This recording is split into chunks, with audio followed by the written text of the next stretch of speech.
Chapter 1100. Uehara Toda, who was about to continue to fight head-on and show his strong side to make the five-star army fear him, suddenly heard Guanxing's words. He was stunned for a moment, then he said with a confused expression, "Wait, what did you say just now? You said that everything was the Grand General's idea." "Yes. It's like this." Guanxing felt that the time was right, so he told Uehara Toda all the promises that Ninjashi Toda made after meeting Bugnam of Gojoseon. In the end, he said, in a few days, the Grand General's handwritten document will be sent to Bugnam of Gojoseon. When the time comes, the Grand General will be able to see whether it's real or not. By the way, the Grand General's handwriting, I'm sure the Grand General can recognize it. These days, the two sides have been communicating a lot, and Uehara Toda certainly recognized Ashikaga Yoshimasa's handwriting. However, he did not care about these details. He was thinking about why the Grand General would betray him. Could it be that the Grand General wanted to sit on top of the mountain and watch the tigers fight like him? Uehara Toda's mind was in a mess. After Ninjashi Toda returned to the Hakariku Road and met with Ashikaga Yoshimasa, she told him about her meeting with Yang Qindong. "Grand General, as you expected, Bugnam of Gojoseon was very tempted. Hee, this pie is really big. Ha ha ha." At this moment, Ashikaga Yoshimasa was in a very good mood. He laughed and said, "There are no eternal enemies, and there are no eternal friends. Only interests are eternal. As long as Bugnam of Gojoseon is still a person, it's impossible for him not to be tempted. This is all within my expectations. Yes, the Grand General is mighty." Ninjashi Toda took the opportunity to flatter him. "Ha, good. You've done a good job. I'll reward you handsomely. However, there's one more thing I need you to do." Ashikaga Yoshimasa stopped laughing and spoke in a serious tone. "Please tell me, Grand General." Ninjashi Toda said with admiration. Ashikaga Yoshimasa said, "I'll write a letter. You can send it to the five-star army's camp. At the same time, I'll also write a letter to Uehara Toda. I'll have to trouble you to make the trip personally." Ashikaga Yoshimasa was able to become the most powerful official in the Japanese Empire. He was even able to control the royal family. He was not only good at war, he was also good at scheming. Since the five-star army had been ignited, the next step was to add fuel to the fire of the Japanese army in the Shanin Road. He didn't want the five-star army to progress too smoothly. What he wanted to see was a scene where the two sides were entangled and mutually damaged. If he pointed the five-star army's forces at the Shanin area and reminded Uehara Toda to be prepared, there was a high possibility that the five-star army would be entangled in a battle. Once he dealt with the Flatwell Field, which was the biggest opposition to him, it would be time for him to turn around and work with Uehara Toda to deal with the five-star army. To deal with foreign aggression, he must first deal with internal problems. This was also Ashikaga Yoshimasa's idea. As long as he destroyed the Flatwell Field and drove away the five-star army, it would be time for him to deal with Uehara Toda and the others. At that time, he would become the emperor of the Japanese Empire. Everyone knew how to calculate, but it was obvious that Ashikaga Yoshimasa was not as good as Yang Qindong. His self-proclaimed masterpiece had long been seen through by others. Waiting for the letter that promised to give the Shanin area to the five-star army, Yang Qindong arranged for Longwei's second captain, Dao Xiao, to lead a group of elites to the north. Inside the shogun's mansion, Nishitoshi also brought the second letter from the shogun and met the owner of the mansion, Uehara Toda. He was still very enthusiastic as he received Ningshi Duishio's group. Although he had Guan Hang's reminder, Uehara Toda did not intend to reject the guests before everything was clear. He wanted to stay out of it. As for how the five-star army and the shogun would fight, let them do as they pleased, as long as they did not drag him into it. Nishitoshi did not know that the messenger of the five-star army had already rushed over, and did not know that Uehara Toda already knew everything. He even took out the general's handwritten letter as if they were idiots. Then, with a face full of hatred, he talked about how domineering the five-star army was. He also said that the general was focusing all his efforts on dealing with Hirai Ida, so he really didn't have the energy to stop the five-star army. However, his heart was on General Uehara's side, and as long as they held off the five-star army for a while, the general would return and help him deal with the five-star army once he finished his work. If he did not hear Guan Hang's words, these words would be very believable. But after knowing everything, Uehara Toda would not be so easily fooled. The five-star army is indeed very overbearing. I am willing to listen to the shogun's orders and stall them here. But what? Seeing that they had succeeded, Nishitoshi asked in a very good mood. But, before the army moves, the supplies have to go first. You have to give me some time to prepare. Uehara Toda purposely showed the look of a businessman. He was trying to bargain and gain some benefits for himself. Nishitoshi thought that he had seen through everything. As an opponent who would become his opponent sooner or later, he could not give him any benefits. He believed that once the five-star army really came, Uehara Toda would know what to do without him giving anything. So he did not make any promises, and instead acted as if he did not understand, saying that he would give Uehara Toda a few days to prepare before the battle. Nishitoshi was sent to the inn to rest, leaving Uehara Toda with a face full of anger. The other party did not even want to give him any money. Was he really going to commit suicide? At this moment, he was already leaning towards Guan Hang's words. A day later, Dao Xiao came. Along with him was the document that Ashikaga Yoshimasa had taken the initiative to assign Shanin Road to the five-star army. Guan Hang was very happy when he saw this document. With this, Uehara Toda will not know what to do. How about this? I will go see him tomorrow morning. Captain Dao, you have been busy for a long time, so you should rest first. No need, we still have a mission. Where is Nishitoshi staying? Dao Xiao said very energetically, without the slightest bit of fatigue from the long journey. Damon Inn. Where Nishitoshi stayed. To be exact, this was Uehara Toda's property. Whenever a friend came, he would arrange for them to stay here. In Uehara Toda's territory, and in his inn, Nishitoshi never thought that he would be in any danger here. But when a short knife was placed in front of his neck, he woke up from his dream. He instinctively thought that Uehara Toda wanted to deal with him, so he immediately begged for mercy in Japanese. He also said that he had a lot of money, and as long as he could spare his life, he was willing to take it all out. If it was a normal person who was looking for money, he might have a chance when faced with these words. Unfortunately, he was facing Dao Xiao, so everything was a different story. As the second captain of Longwei, Dao Xiao estimated that Qiuyang Qindong's people were treated well, and many people could only look up to him. Yang Qindong used people based on their ability, and at the same time, he valued loyalty even more. If a person's character was not good, then no matter how capable they would not enter his eyes. In terms of using people, Yang Qindong was very clear that words alone were not enough to have an absolute effect. They also needed to have a guarantee of living conditions. Therefore, every Longwei person's monthly salary was high enough to support a family of 50 people. In his own words, if you want people to work for you, how can you be stingy when it comes to money? This was also why people with ability were sharpening their brains to enter Longwei. Not only did it give them face, but it also gave them money.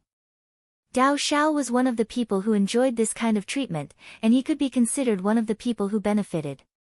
Hearing Nishitoshi's words, he, who had learned some Japanese, said impatiently, "Shut up, or I'll kill you right now." I'll shut up. Nishitoshi did not dare to speak. He could feel that the black-clothed man in front of him was full of murderous intent. What he said was not to scare him, but he really did not know how many people he had killed to give others such a feeling. The world quieted down, and Dao Xiao finally continued with his work. To tell you the truth, as long as you listen to me, I won't kill you. Now, write a letter and copy the content. He took out a letter and threw it in front of Nishitoshi, who was kneeling on the ground. Hearing that he could not die, Nishitoshi's head nodded like a chicken eating food. Then, he took out the letter, and after reading it, his face turned ugly. The content of the letter was not complicated. In his tone, he said that Uehara Toda had reached an agreement with the 5-star army, and that they were ready to attack the great general together. After reading the content, Nishi Toshi was sure that the black-clothed man in front of him was not an ordinary bandit. He was not here for money, but for a purpose. Slowly raising his head, Nishi Toshi wanted to ask about the identity of the black-clothed man, but before he could open his mouth, pain spread through his whole body. Then, blood flowed down his neck, and a fleshy ear appeared in Dao Zhao's hand. Pa! A broken ear was thrown in front of Nishi Toshi, who wanted to scream but did not dare. He finally saw Dao Zhao's ruthless side, and he knew that everything just now was not a joke. He immediately lowered his head and looked for a pen and paper.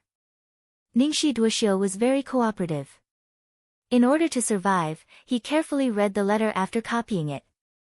After making sure that there were no mistakes, he presented the letter to Dao Xiao with both hands with a flattering look on his face, as if he was trying to suck up to Dao Xiao. Logically speaking, he was also a talent. He had a glib tongue and could speak directly to people's hearts, which was why he was used by Ashikaga Yoshimasa. However, he was only good at talking. Although he had practiced martial arts before, it was not worth mentioning in front of Dao Xiao. It was not an exaggeration to describe it as a scholar meeting a soldier. Chapter 1101. Everyone only had one life, and Nishi Toshio didn't dare to gamble, nor did he dare to play any tricks. All he could do was to cooperate and gamble on the hope of survival. Obviously, he lost the gamble. Dao Zhao's mission was to force Nishi Toshio to write the letter, and then kill him. This was an order from Yang Qindong himself, and all he had to do was to carry it out 100%. After receiving the letter and verifying that there was no mistake, he thrust the dagger forward and stabbed it into the heart made of flesh and blood. Ningxi Duoxiu was dead. Nishi Toshio was dead. The body was found the next morning by a subordinate who came to deliver food to the room. The matter was quickly reported to Uehara Toda in the general's residence. But at this moment, General Uehara was meeting with Guan Xing, and the letter in his hand was written by the Supreme General Ashikaga Yoshimasa himself. It said that he took the initiative to give the Hakuriku to the 5-star army. After confirming that it was written by Ashikaga Yoshimasa himself, Uehara Toda couldn't help but curse angrily, "Bastard." This was equivalent to him being betrayed and becoming a part of the transaction. He always thought that he was someone important, but now it seemed that the Supreme General didn't even care about the 80,000 soldiers under his command.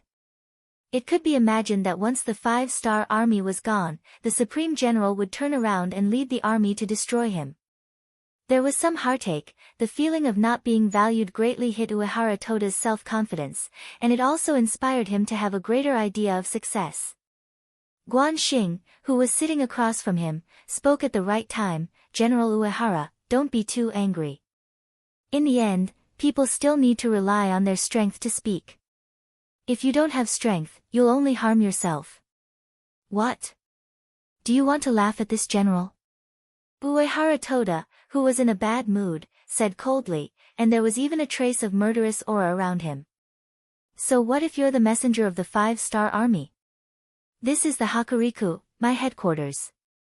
No one can act tough in front of me." The murderous aura was faintly discernible, but Guan Xing didn't seem to feel it. He still chuckled and said, "General, you misunderstand. Since I'm here, of course I won't harm you. On the contrary, I'm here to give you a gift." "Gift? What gift?" Uehara Toda's face had a trace of confusion, and looking closely, there was a trace of vigilance. There had to be something fishy going on. He didn't believe that the 5-star army, who had no relation to him, would give him such a big gift. There might be some kind of trap. Guan Xing's next words made him realize that he had been overthinking things. The 5-star army was indeed going to give him a big gift, but he had to fight for it himself. Because according to Guan Xing, his so-called gift was only a way for him to move forward. "General, our Bugnam of Gojoseon said that he doesn't want to get involved in your internal strife.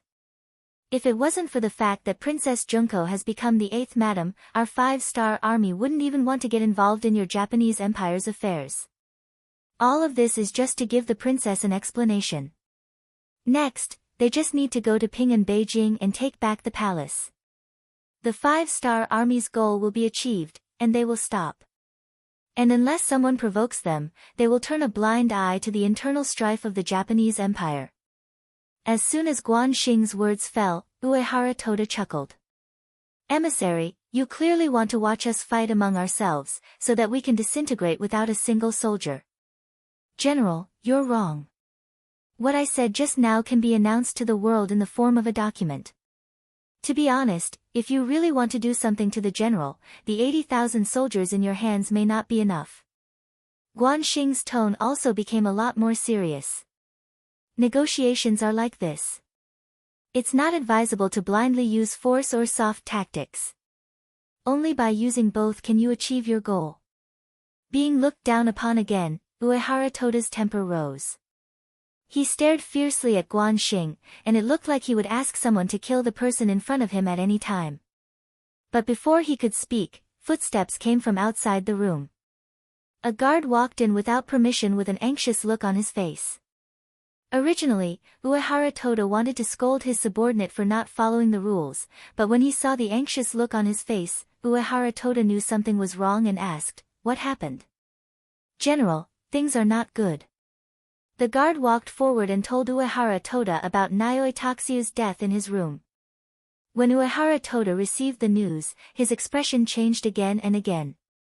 Suddenly, he looked fiercely at Guan Xing and said, "Nayoi Taxiu is dead, did you send someone to do it?" "Oh. This is really bad news, but I really didn't send someone to do it." Guan Xing looked surprised, then spread his hands and didn't admit it. Originally, he didn't give the order, everything was Yang Qindong's idea. Seeing that Guan Xing still didn't want to get involved at this time, Uehara Toda said angrily, "What? Do you really think that I won't dare to kill you if you don't admit it? Let me tell you, this is not the barracks of the 5-star army, this is my general's mansion." "Hee, of course I know that this is the general's mansion, and I know that the general can kill me with a casual order, but will you really do this?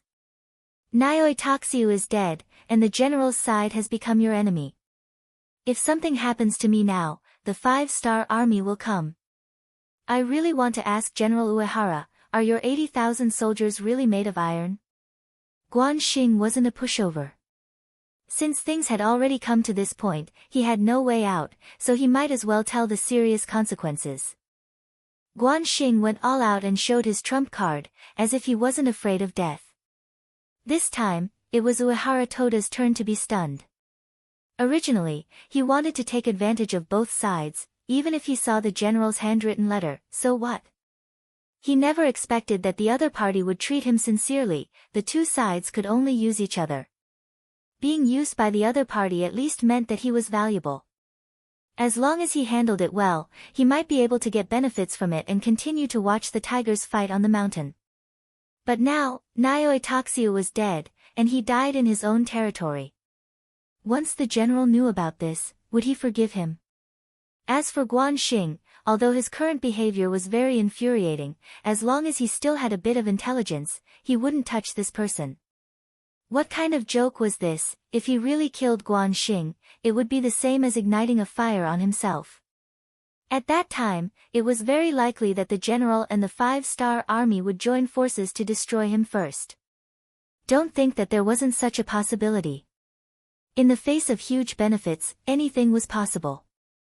If you didn't dare to think about it, it would only prove that you were stupid, and you would be eliminated. Forcing himself to calm down, Uehara Toda looked at Guan Xing with a bit of admiration in his eyes.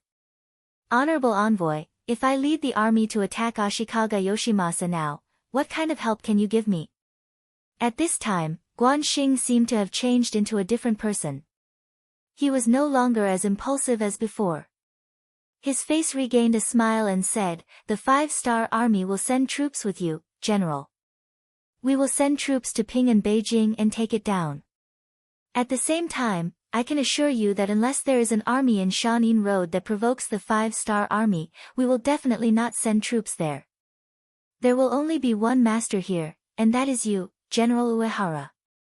Whether it was a promise or a guarantee, at least the words were comfortable to listen to. Uehara Toda also knew that it was very difficult for the five-star army to make such a promise in such a situation. Because now he had no other choice. Other than finding a way to defeat Ashikaga Yoshimasa, he could only stay in place and wait for the other party to take the initiative to attack him. When that time came, he was afraid that he wouldn't even have the slightest chance of winning. Sooner or later, they would have to fight, so it was better to strike first and gain the upper hand. While the Flatwell Field was still fighting with the great general in Vietnam, he could take the initiative to send troops, and he could have one more ally, which would increase his chances of winning. Okay, I hope the honorable envoy will remember your promise.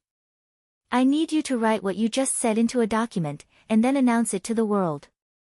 Uehara Toda stood up. At this time, he was ready to send troops.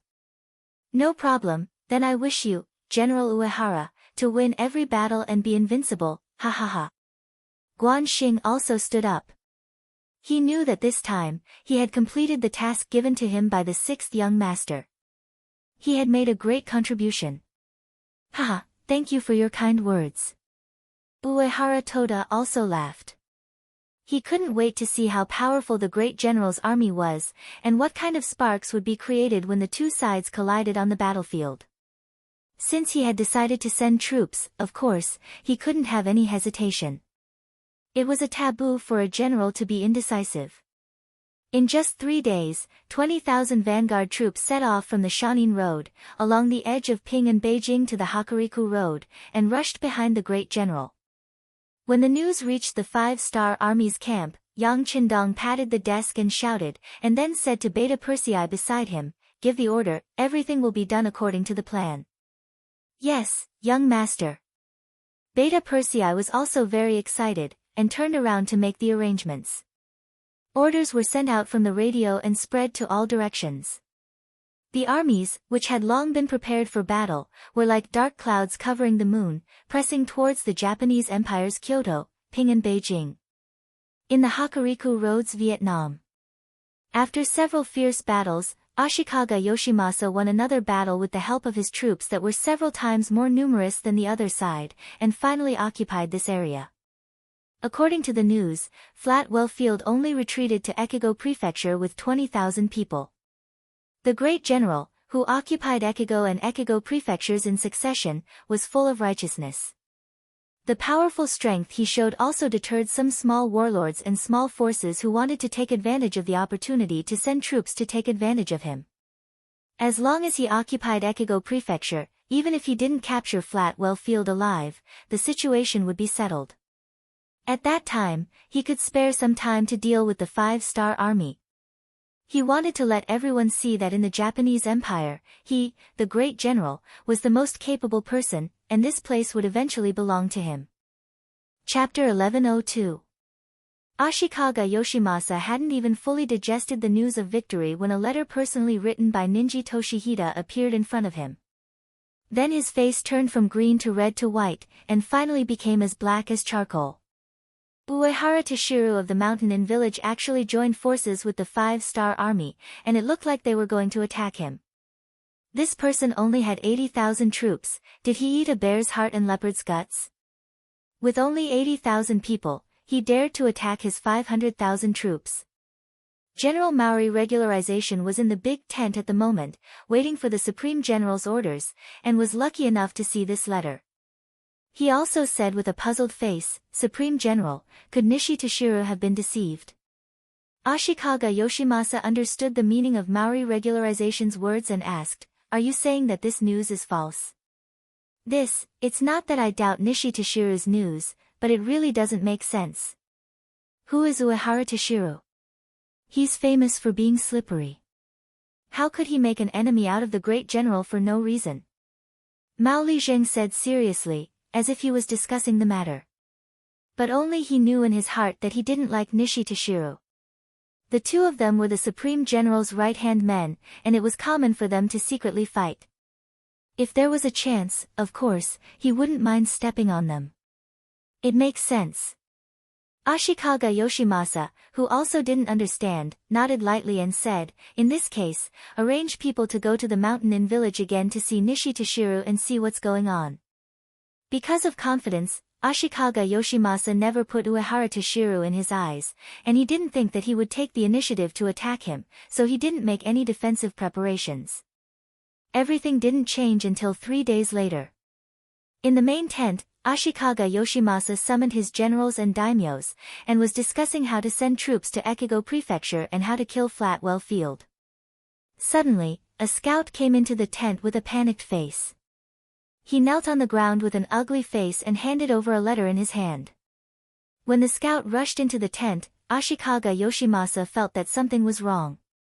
When he took the letter and read it, he only felt that his vision turned black. He forced himself to stand up and slammed the desk in front of him and said, "Baka! Uehara Toshiru, 5-star army, damn it!" This roar also startled the other generals. Maori Regularization was the first to react, took the letter on the desk and read it, then his face turned ugly and said, clenching his fists and said, "Supreme General, didn't you say that Matsumoto Kazuma is dead? How could he stand up and accuse us?" Throwing Maori Regularization a supercilious look, Ashikaga Yoshimasa didn't know what was going on. It was just that the matter had already happened, and it was no longer the time to worry about this problem. The most important thing was how to deal with the current complicated situation. The letter had already said that the 5-star army was attacking Qing and Beijing, and they used powerful firearms. The city couldn't hold on any longer. Also, Uehara Toshiru had sent troops along the edge of Qing and Beijing to Echigo Prefecture. Fortunately, when he received Nishi Toshiru's letter, he sent someone to remind the troops guarding there, so when they were attacked, they didn't have the power to fight back. But after all, they didn't make a sufficient plan, so they might be able to hold on for a while, but it became a fact that they couldn't hold on. Ashikaga Yoshimasa didn't expect that the situation that seemed to be favorable to him would suddenly change so much. His face became quite ugly. After a while, he forcibly suppressed his anger and began to analyze the situation rationally. "I'm afraid that Qing and Beijing won't be able to hold on. Since that's the case, immediately arrange for Fukada Tani to stay there, and let him save his strength and retreat first. As for Uehara Toshiru, I'll leave it to General Maori. I'll give you 100,000 troops, do you have the confidence to defeat him?" Ashikaga Yoshimasa didn't give up and continued to move forward.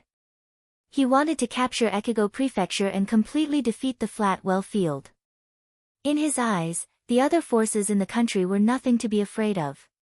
Only this person was proficient in both the pen and the sword. If he didn't get rid of him, he would be a big problem in his heart.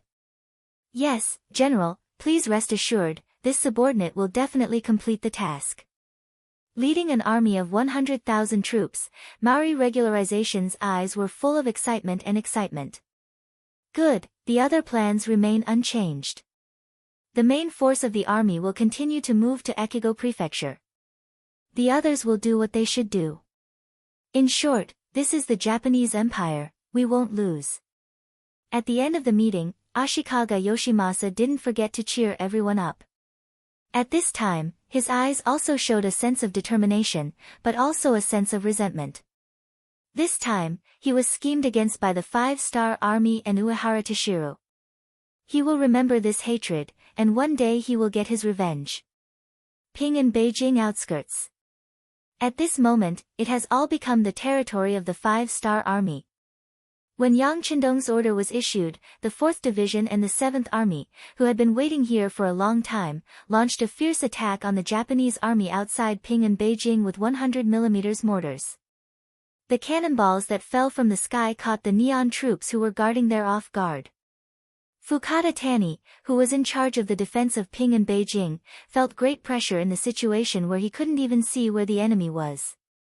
After half an hour of continuous artillery fire, they basically destroyed the anti-cavalry weapons, and even the formation of the army was in chaos. The soldiers didn't know their generals, and the generals didn't know their soldiers. At this time, there was a huge tremor on the ground, and the cavalry of the 5-star army began to attack. With the 1st Cavalry Division in the lead and the cavalry of the new 3 armies as support, there were more than 40,000 people in total. Looking from afar, it was as if a black tornado was rushing over, pressuring toward them. This horrifying scene in the eyes of Daimyo Fukadaya, he could not help but tremble all over. He had long heard that the cavalry of the 5-star army was very powerful, and that they could compete with the people on horseback, the descendants of the Mongolians, and the grassland cavalry, or even more powerful. For this reason, Fukada Tani not only prepared a lot of anti-cavalry stakes, but also enough bows and arrows. He wanted to give this cavalry a head-on attack and let them know how powerful he was. But now, when he really faced the cavalry of the 5-star army, he knew that the rumors were true. Just the momentum of this attack made people feel powerless. Not to mention that all of his preparations were already destroyed by the artillery fire. Block, block. Fukada Tani's heart was filled with fear, but his mouth was very tough. He called out the names of a few of his subordinates, and ordered them to block the cavalry of the 5-star army, while he himself led the main force to retreat to Qing and Beijing. He wanted to defend the high city, and these soldiers were left behind to buy time for his army to retreat. Charge! Kill! On the sturdy warhorse, Tian, who held his sword in one hand, and with the other hand, he constantly made all kinds of hand gestures to command the cavalry to advance. With him as the leader, the arrow point formation was the first to meet the enemy, and then like a drill, they drilled into the enemy camp. As soon as they entered the enemy camp, Tian, who held his sword with both hands, and relying on his body's balance technique, he was as natural as sitting on a brick bed in his own house. Under his steady body, the 2 swords continuously slashed forward and to the side. The soldiers of the Japanese Empire were like scarecrows in training. In a short period of time, he had advanced more than 100 meters, and unexpectedly, no one was his match, and no one was able to block his charge. Like Tian Hu, the other commanders and the arrow point formation of the arrow point formation were also doing the same thing. Wherever they went, no one was their match. Some of them were only wailing like ghosts and howling like wolves, some of them were only severed limbs, and some of them were only covered by the enemy's head and fled. For commanders, a total of 8,000 soldiers of the Japanese Empire were quickly penetrated. In addition to a large amount of blood on the ground, there were densely packed soldiers kneeling on the ground and begging to surrender. They were frightened by the powerful combat power of the 5-star army cavalry, and when they discovered that those who resisted were quickly decapitated, their fighting spirit began to collapse. More and more soldiers put down their dignity and knelt on the ground, becoming prisoners of war who had no dignity on the battlefield, but could live on. Continue to charge. The 6th young master has ordered us to quickly take Qing and Beijing, and we can't give the enemy any time to breathe. Major General Tian, who rode on his horse. After penetrating the enemy's defense system, he spurred his horse forward and continued to lead the cavalry towards the capital of Qing and Beijing. Qing and Beijing was the capital of the Japanese Empire. Although it was far less majestic than some of the cities in the Great Ming Dynasty because of its conditions, it still had its own unique characteristics. This place was about to become his territory. If possible, Yang Qindong didn't want to destroy it too much. That was why he gave the order to the cavalry before the attack. It would be best if they could storm into the city with lightning speed, but if they couldn't, they were to retreat first and leave everything to the 4th Division and the 7th Army's 2 firearms divisions. Yang Qindong had given him hope, so Tian, who naturally had to follow the best goal. Before the battle had even begun, he had already called over the 5 captains under him and expressed his stance. We are the 1st Cavalry Division, the most powerful existence in the 5-star army. Now is the time to prove ourselves. Do you all have the confidence to complete the mission? Yes. The 5 commanders all stood in the most standard military posture and replied. This was the reason why they were in front of them. They were completely unsatisfied with defeating the Japanese army and occupying the periphery of Qing and Beijing. Their goal was to storm into the city and make a great contribution. In the rear, Ling Daqiang, the commander of the 4th Division, and Tian Su, the commander of the 7th Army, used binoculars to watch the 1st Cavalry Division continuously advance forward. When they put down the binoculars, the two commanders rubbed their eyes and revealed an incredulous expression. At this moment, their inner thoughts were extremely unified. The 1st Cavalry Division was the first division, and they were worthy of this name. They were like madmen on the battlefield, invincible. They actually did as the 6th young master said and were about to storm into Qing and Beijing without the support of their artillery. Chapter 1103.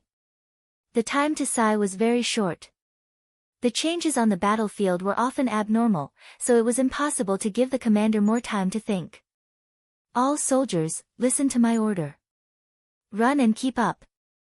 Charge into Qing and Beijing and occupy the capital of Hainan. Charge into Qing and Beijing and occupy the capital of Hainan.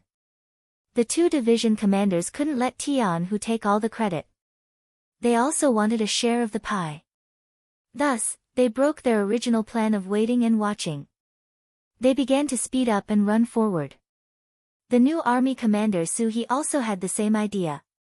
He was once a general of the Tatar tribe, and had competed with Tian Hu for the position of commander of the 1st Cavalry Division. Seeing that his brother's cavalry didn't stay on the battlefield and continued to charge forward, he gritted his teeth and said, 4th Cavalry Division, stay behind and clean up the battlefield. The other 3 divisions, follow me and charge forward. Charge! The original plan of fighting steadily was completely changed. Under the leadership of Major General Tian Hu, tens of thousands of 5-star army soldiers gave up on the steady rhythm and changed to charging forward. It seemed like they wouldn't stop until they entered Qing and Beijing.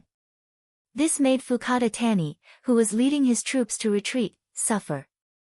After running for a while, he arrived at Qing and Beijing. When he turned around, he saw that the 5-star army cavalry was less than 5 or 6 miles away from him. He immediately lost his mind. How dare you! Pointing angrily at the 1st Cavalry Division that was hot on his heels, Shen Tianya really wanted to reprimand them, and even more wanted to warn them that the capital of Peace City had solid walls. It was not a place where they could behave atrociously. Fukada Daimyo, let's enter the city first. Some of his subordinates saw that Fukada Tani was so angry that his face turned red. Although they were surprised by the arrogance of the 5-star army cavalry, they knew that they would only be safe if they entered the city. Shouting like this now was useless. Alright, let's enter the city and order the soldiers to shoot arrows up the city walls. I would like to see if these cavalry can still fly up when faced with the solid city gates and city walls. Fukada Tani suppressed the anger in his heart. After saying this to his subordinates, he turned around and entered Qing and Beijing. After that, the city gate closed from the inside, completely closing when the 1st Cavalry Division was about 700 to 800 meters away. Once the city gates were closed, it was as if all dangers were isolated from the outside world. The Japanese army soldiers inside the gate let out a long sigh of relief. At the same time, more people rushed towards the two sides of the passage. They wanted to rush up the tower and use their bows and arrows to return fire. They wanted to let these arrogant 5-star army cavalry know the consequences of angering them. Major General Tian Hu, who was charging forward with all his strength, watched as the south gate of Qing and Beijing was closed. His expression did not change at all. Since he wanted to attack Qing and Beijing in one go, he naturally made sufficient preparations before doing so. Where is the 1st Regiment commander? Tian Hu slowed down the speed of his warhorse and turned around to ask. Commander, I'm here, Temu, answered loudly from dozens of meters behind him on the left. As the tip of another arrow, he had been following behind Tian Hu the whole time, never leaving or abandoning him. When he saw Temu, and realized that he was very close to him, Tian Hu's original serious expression changed. He laughed loudly and said, Very good, 1st Regiment commander. I'll leave the rest to you. Whether or not you can obtain the first merit will depend on your performance. Please rest assured, Commander. Leave everything to the 1st Regiment, Temu said with great ambition. Temu said with great ambition. Then, he suddenly tore open his jacket, revealing 4 black-headed, wooden-handled grenades. Temu was not the only one who did this. His entire team of about 30 people tore open their coats, revealing the tightly wrapped grenades. Their faces were filled with bloodthirsty murderous intent. This was a group of lunatics. They actually strapped grenades to their bodies during a battle. If there were any sparks or if the fuse was accidentally triggered, wouldn't there be a huge accident? But it had to be said that although they were crazy, they had succeeded. At least they had not encountered any accidents when they reached this place. And it was because of their risk that they now had the opportunity to break through the city gate. Temu, and the other 30 people were making preparations. Tian, who was not idle either. He rode his horse to the south gate of Qing in Beijing. He put away his dual swords and picked up his strong bow. He aimed at the top of the city gate tower and was ready to shoot at any time. Almost as soon as Tian Hu and his cavalrymen knocked their bows and arrows, many small heads of the Japanese army popped out from the city gate tower. They also had their bows and arrows ready and were looking down, ready to shoot their targets. As soon as they popped their heads out, both sides looked at each other and saw clearly. Tian Hu's voice was then heard. "Release the arrows. Don't let them interfere with the 1st Regiment commander and the others." Swoosh swoosh swoosh, swoosh swoosh swoosh, the sound of arrows piercing through the air was incessant. The sharp arrows were shot directly at the Japanese army soldiers who had popped their heads out. In a moment of carelessness, dozens of Japanese army soldiers were shot.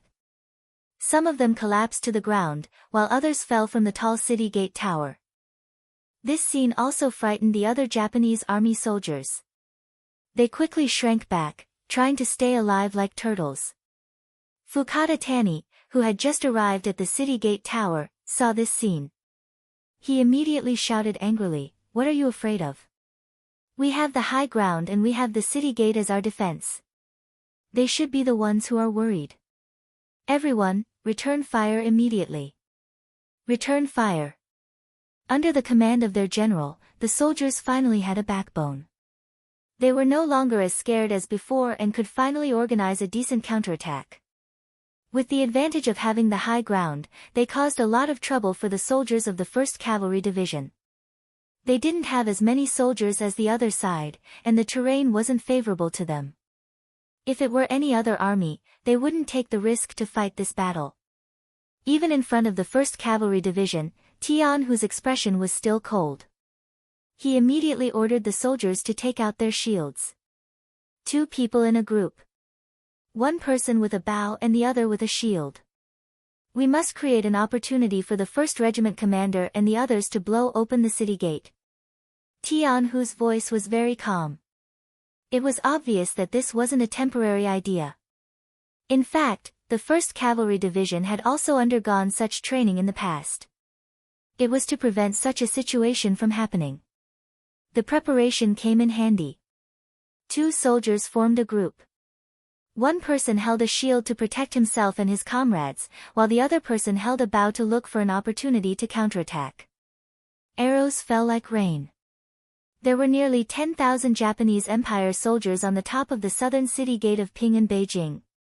Even if each of them released an arrow, the momentum was enough to frighten people. Once the arrows fell from the sky and hit the cavalry below, it was like a torrential downpour. It was said that a chaotic fist could kill a master. Under the chaotic arrows, even the soldiers of the 1st Cavalry Division couldn't guarantee that they could escape unscathed. In less than half an hour, nearly 100 soldiers had been hit by arrows. Among them, more than 10 people had been hit in the vital areas and had already died. Hurry up, hurry up. Tian Hu was very unwilling to see his brothers die in such a cowardly defense. When he turned to look at Temu, his voice was filled with urgency. At this time, Temu, and the others had already removed all the grenades from their bodies and tied them together in groups of 4. After hearing his division commander's shout, Temu, was the first to charge. With his superb horse-riding skills, he held a shield in one hand and the 4 grenades tied together in the other. He charged fiercely toward the southern city gate of Qing in Beijing. Yang Qindong had once issued an order in the army. Unless it was absolutely necessary, the regimental commander or officers above the regimental commander level were not allowed to charge at will. After all, it wasn't easy to train such a high-ranking officer. He didn't want these outstanding talents to die in the chaos of a charge. Since it was Yang Qindong's order, everyone had to carry it out unconditionally. This was the importance of core authority. However, this time, Temu broke this rule. Tian Hu, who was watching all of this from a short distance, didn't stop him. This was because he knew very well that rules were dead, but people were alive. The more critical the situation was, the more important it was for a general to stand up and set an example. Temu took the lead and was the first to reach the city gate. When he reached the city gate, he threw the 4 grenades with their fuses already pulled out. Boom, boom, boom, boom, loud vibrations were heard. After a cloud of smoke, all the cavalrymen couldn't help but look toward the city gate. Unfortunately, it only covered the iron gate with a layer of black smoke. It didn't have much effect on the overall situation. Even grenades didn't work. It had to be said that the people of the Japanese Empire were very serious in their work. The quality of the city gate was really good. At the very least, it was beyond the expectations of the soldiers of the world's #1 cavalry division. Don't stop. Keep going. As long as you keep blasting, there's nothing you can't break. Tian Hu wasn't discouraged even though his attack didn't work. Otherwise, he wouldn't have brought so many grenades in one go. Yes, continue. Temu had just retreated. He was initially shocked by the lack of effect. Now that he heard Tian Hu's words, he nodded vigorously and ordered the other soldiers to continue charging. The explosions weren't completely useless. On the city gate tower, the soldiers of the Japanese Empire felt a tremor under their feet. Some of the more timid ones had already squatted down and covered their heads. As the commanding general, Fukada Tani was indeed a little more courageous. It wasn't that he wasn't afraid. It was just that he woke up earlier than the others. Ha ha ha, did you see that? Firearms are useless against the city gate. Everyone, don't worry. Continue to shoot arrows at the city gate tower. We have to use this opportunity to kill more enemies and gain more merits. Fukada Tani was very active at this moment. Relying on the advantage of defending the city, Fukada Tani was already fantasizing about the scene where they could inflict heavy damage on the cavalrymen of the 5-star army and gain great merits. Below the southern city gate, bundles of grenades were still exploding. The seemingly thick iron gate finally showed signs of loosening under the continuous bombardment. For this, the world's #1 cavalry division had paid the price of hundreds of men. Although less than 100 of them were killed by the arrows, more than 300 of them were injured. Many of them had already lost their ability to fight. It was conceivable that after this battle, they wouldn't be able to recover to their peak and could no longer stay in the army. Chapter 1104. Tian Hu's heart bled at the sight of such heavy losses. These were all elite warriors. Losing any one of them would cause him to feel heartache, not to mention losing so many of them at once. Anxious, he continued to shout, "Regiment Commander 1, I'll give you 3 minutes. If you can't blow up the city gate, you'll be kicked out of the 1st Cavalry Division." Temu was still watching his subordinates throw grenades at the city gate. Because of this, 3 of his brothers had already been killed by arrows and 2 of them were seriously injured. He was also feeling terrible. When he heard Tian Hu's words, he was instantly enraged. "Come on, everyone, gather all the grenades and give them to me. I'll go all out." This was the only thought in Temu's mind. There was nothing sadder than watching his brothers die in battle in front of him. Sometimes, he wished he was the one who died. In order to reduce the losses and open the city gate faster, Temu decided to go all out on his own. No one dared to disobey their regiment commander's orders. The soldiers around him quickly gathered the grenades and delivered them to Temu. Everyone seemed to know what their regiment commander was going to do. One of his company commanders took the initiative and said, "Regiment commander, let me go. The power of so many grenades combined is too great. It's too dangerous. Our regiment can't do without our regiment commander." "Yeah, "We can't do without our regiment commander," the other soldiers chimed in. "Cut the crap. I know what I'm going to do." Taimur didn't intend to listen to everyone's opinions. This was because he knew that this was an extremely dangerous move. What was dangerous was not whether they could reach the city gate, but the power of so many grenades exploding at the same time.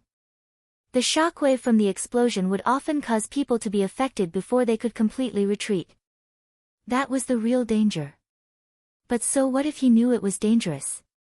He was the regiment commander and enjoyed more glory than anyone else. When there was danger, he should naturally be the one to face it. Only then would he be worthy of everything he was enjoying now. With a cold expression, Taimur quickly tied all the grenades together. Looking at the bag of fire that was the size of a bag of explosives, he let out a silly laugh. He didn't believe that the city gate would be able to withstand such powerful explosives.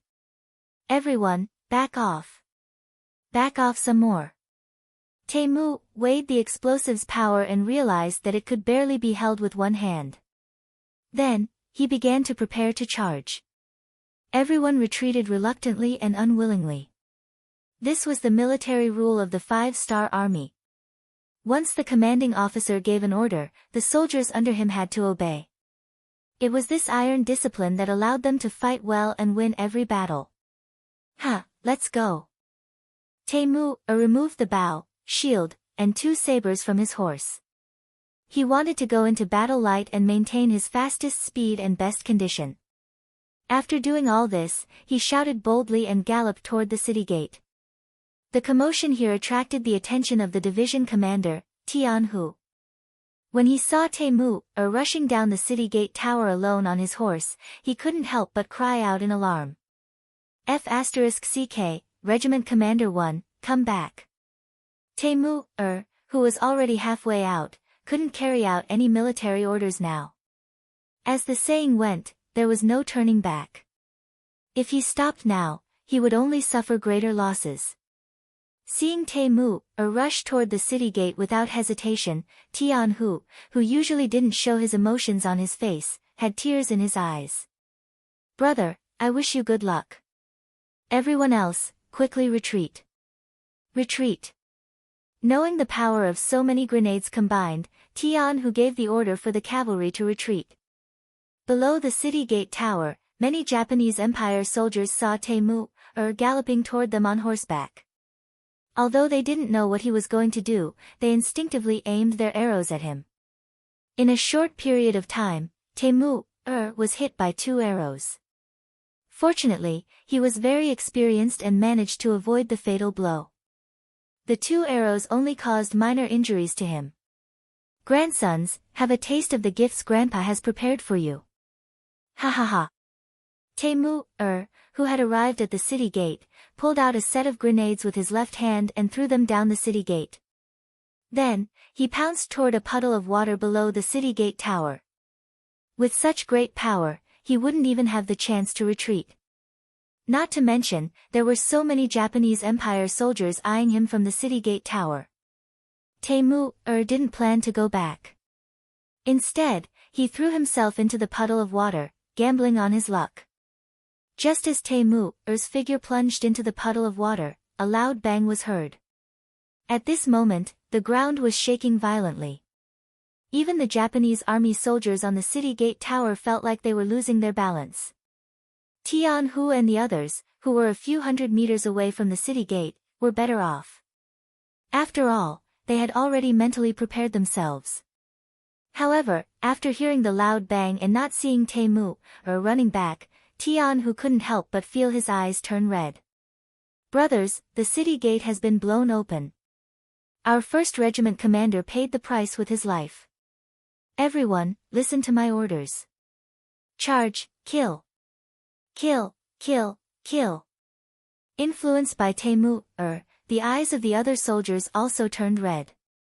Then, under the command of their division commander, all of them rushed toward the south gate that had been blown open by the powerful grenades. Right now, they only had one thought in mind, to avenge their 1st Regiment commander and wipe out the Japanese army. With the city gate broken, the cavalry of the 5-star army rushed into the city. Fukada Tani, who had a smug look on his face, turned gloomy. Very quickly, it turned into fear. He knew that they were done for this time. Although there weren't many cavalrymen, the morale of the troops was in chaos. They couldn't put up any effective resistance at all. "General, let's retreat." Two soldiers walked up to Fukada Tani anxiously and helped him up. Then, they quickly ran down the city gate tower. After the 1st Cavalry Division entered the city, their advantage began to increase. With the help of the war horses, wherever they went, the Japanese army was slaughtered until they were wailing like ghosts and howling like wolves. At the same time, because the 1st Cavalry Division's movements were too fast, a lot of the Japanese army's supplies were left behind. When Tian Hu saw the mountain of rations and equipment under the escort of a group of soldiers, a smile finally appeared on this major general's face. What made him even happier was that the 1st Regiment of soldiers found Taimu at the bottom of the city gate tower. He had cleverly jumped into the ditch and managed to survive with the protection of the water. However, the power of the explosion was too strong, and he was knocked unconscious. At the same time, his armor was torn, and his back was covered in wounds. Taimu is still alive. That's great. Gather the best medical officers in the division immediately. We must preserve the life of the 1st Regiment commander. Our world's #1 Cavalry Division cannot be without him. Tian Hu was naturally overjoyed as he spoke. Then, he couldn't stop laughing foolishly. After the 1st Cavalry Division entered the city, they first guarded some important places in the city. In the end, because of the lack of manpower, they did not chase after Fukada Tani and the rest of the Japanese army who had escaped. More than 2 hours later, the new army also entered the city, and the situation in the city was completely stabilized. At this point, it could be announced that Qing and Beijing had completely fallen into the hands of the 5-star army. Yang Qindong entered Qing and Beijing the next afternoon accompanied by Junko. The 1st Cavalry Division did not disappoint. Under the circumstances where the 4th Army Division and the 7th Army Firearms Division were not in place, they blew up the city gate alone and made a great contribution. This made Yang Qindong very happy. He first went to the temporary hospital to visit Taimu, who had already been treated and had woken up.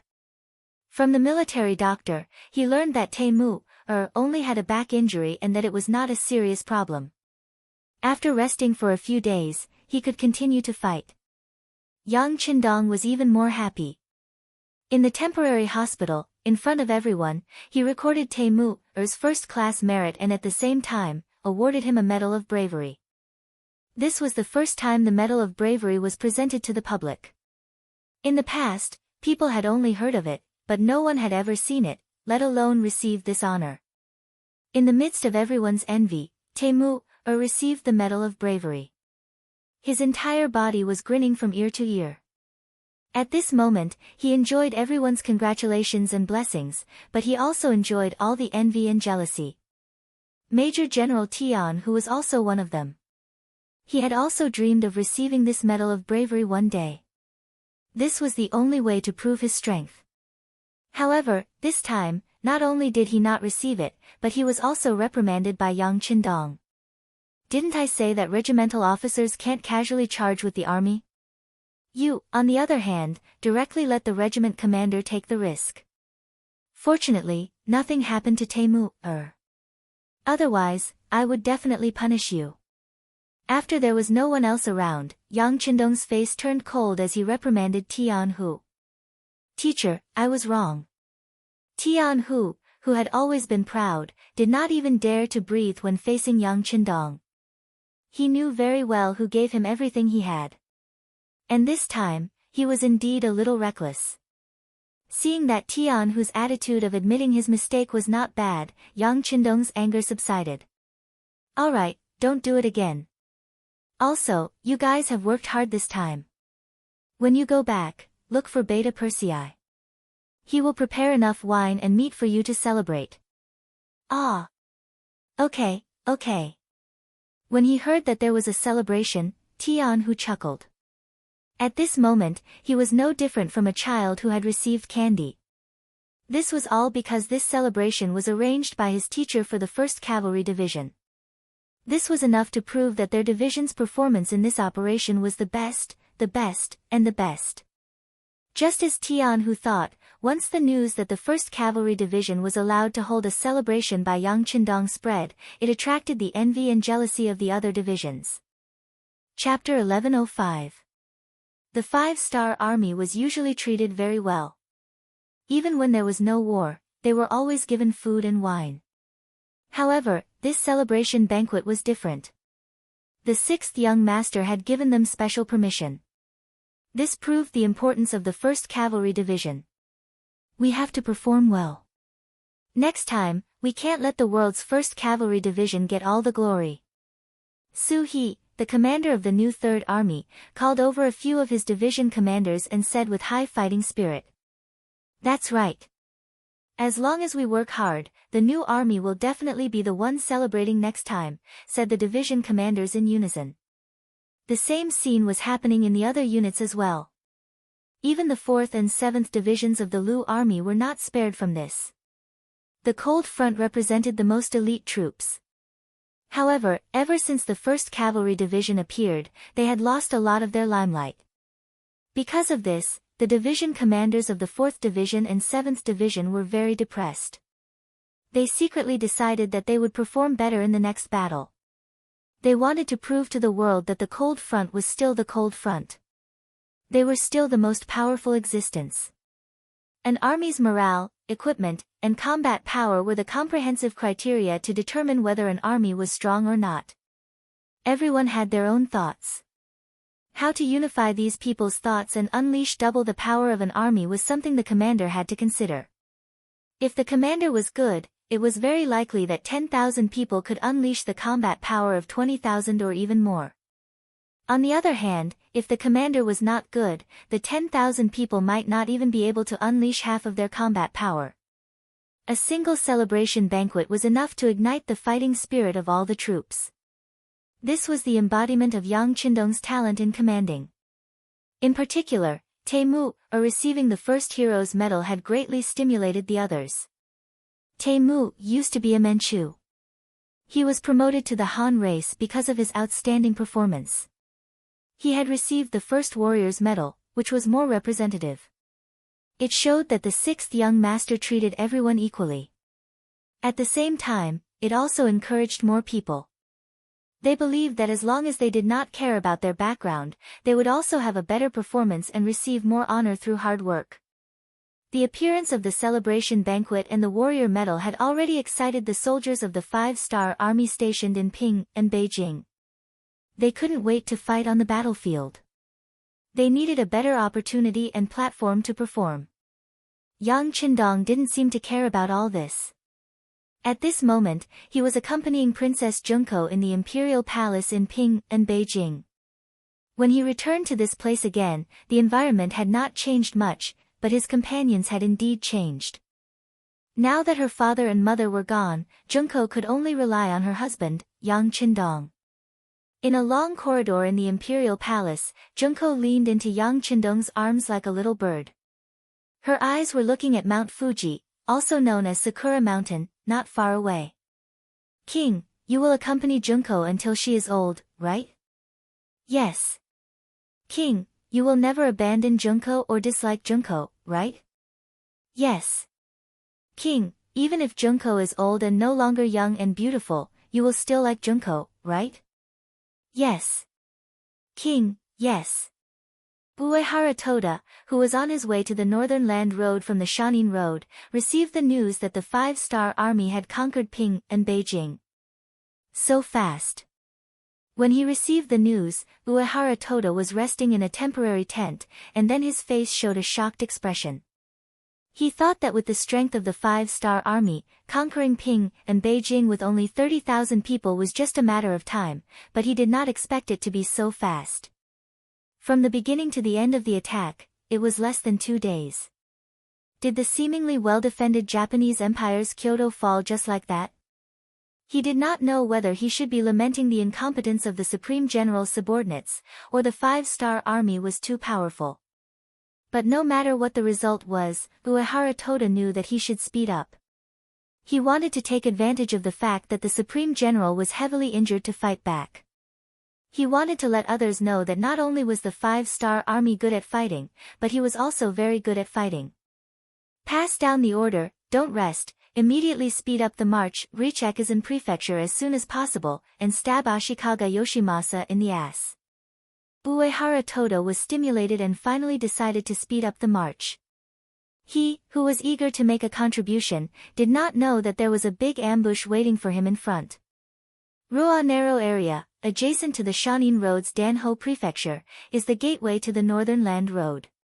Uehara Toda suddenly appeared with 70,000 soldiers, and it seemed to have caught the enemy off guard. After resisting for a while, the Supreme General's army began to retreat, giving up the entire Rua narrow area, and Uehara Toda won the first battle. After winning the first battle, Uehara Toda's morale quickly swelled, and he continued to send his troops to Etsu Prefecture. In his opinion, the Supreme Generalissimo should be focused on dealing with Hirai Ueda, and he would not have time to deal with him. This was his chance. Ekizen Prefecture, one of the largest prefectures in the Northern Land Road. Here, the Maori regularization led 100,000 Japanese army to wait for the arrival of Uehara Toda. In order to lure this opponent to appear faster, the Japanese army in Rua narrow area took the initiative to retreat. All of this was also the order of the Maori regularization. The purpose was to make the opponent proud and arrogant, and then when the opponent was the most complacent and the defense was the most lax, they would give a heavy blow, proving to the Japanese Empire that the Supreme General's army was still the most capable. Dashi River is the burial ground that the Maori regularization prepared for Uehara Toda's 70,000 soldiers. This is a river that was brought inland by the sea. In the beginning, it was used to irrigate the farmland. Later, after the passage of time, it became a large river that was 17 or 18 meters wide. It meandered along the side of the road, like a long dragon entrenched in this area. The Maori regularization set the attack site here after serious consideration. With the river as the base, once the battle starts, the existence of Dashi River will become an excellent cover, allowing him to launch all kinds of attacks as he pleases. The Dashi River was blocked by a dense forest. It was precisely because of the existence of this forest that soil erosion was prevented, which prevented the river from continuing to expand. The Maori regularization's backup plan was placed in this dense forest. After the Supreme General gave the task, the Maori regularization began to prepare. First, he arranged for people to speed up the construction of the catapults. He doesn't need to attack too far away, as long as the catapults can hit more than 40 meters away, that is, 120 meters away. At that time, he is confident that the enemy can only defend and not attack. The requirements are not high, and he has the full support of the Supreme General, and the construction is in the dense forest, so he can use the nearby materials. 300 small catapults were quickly built, and after experiments, it was confirmed that the catapults can hit more than 50 meters to 100 meters. The Maori regularization was already very satisfied. 10,000 soldiers were left in the dense forest, and an average of 30 people were left in front of each catapult. It was enough. Malaysian brought the rest of the 90,000 soldiers to the other side of Dazihi, hiding in the uneven terrain about 5 miles away from Dazihi. Now, what he has to do is wait for the fish to take the bait. Completely unaware of all this, Uehara Toda, who was eager to prove himself, only arranged some scouts to do the preliminary battle, and quickly went all the way to Ekizen Prefecture. When those scouts passed by one side of the Daji River, they didn't stop there. Because such a wide river was the safest place.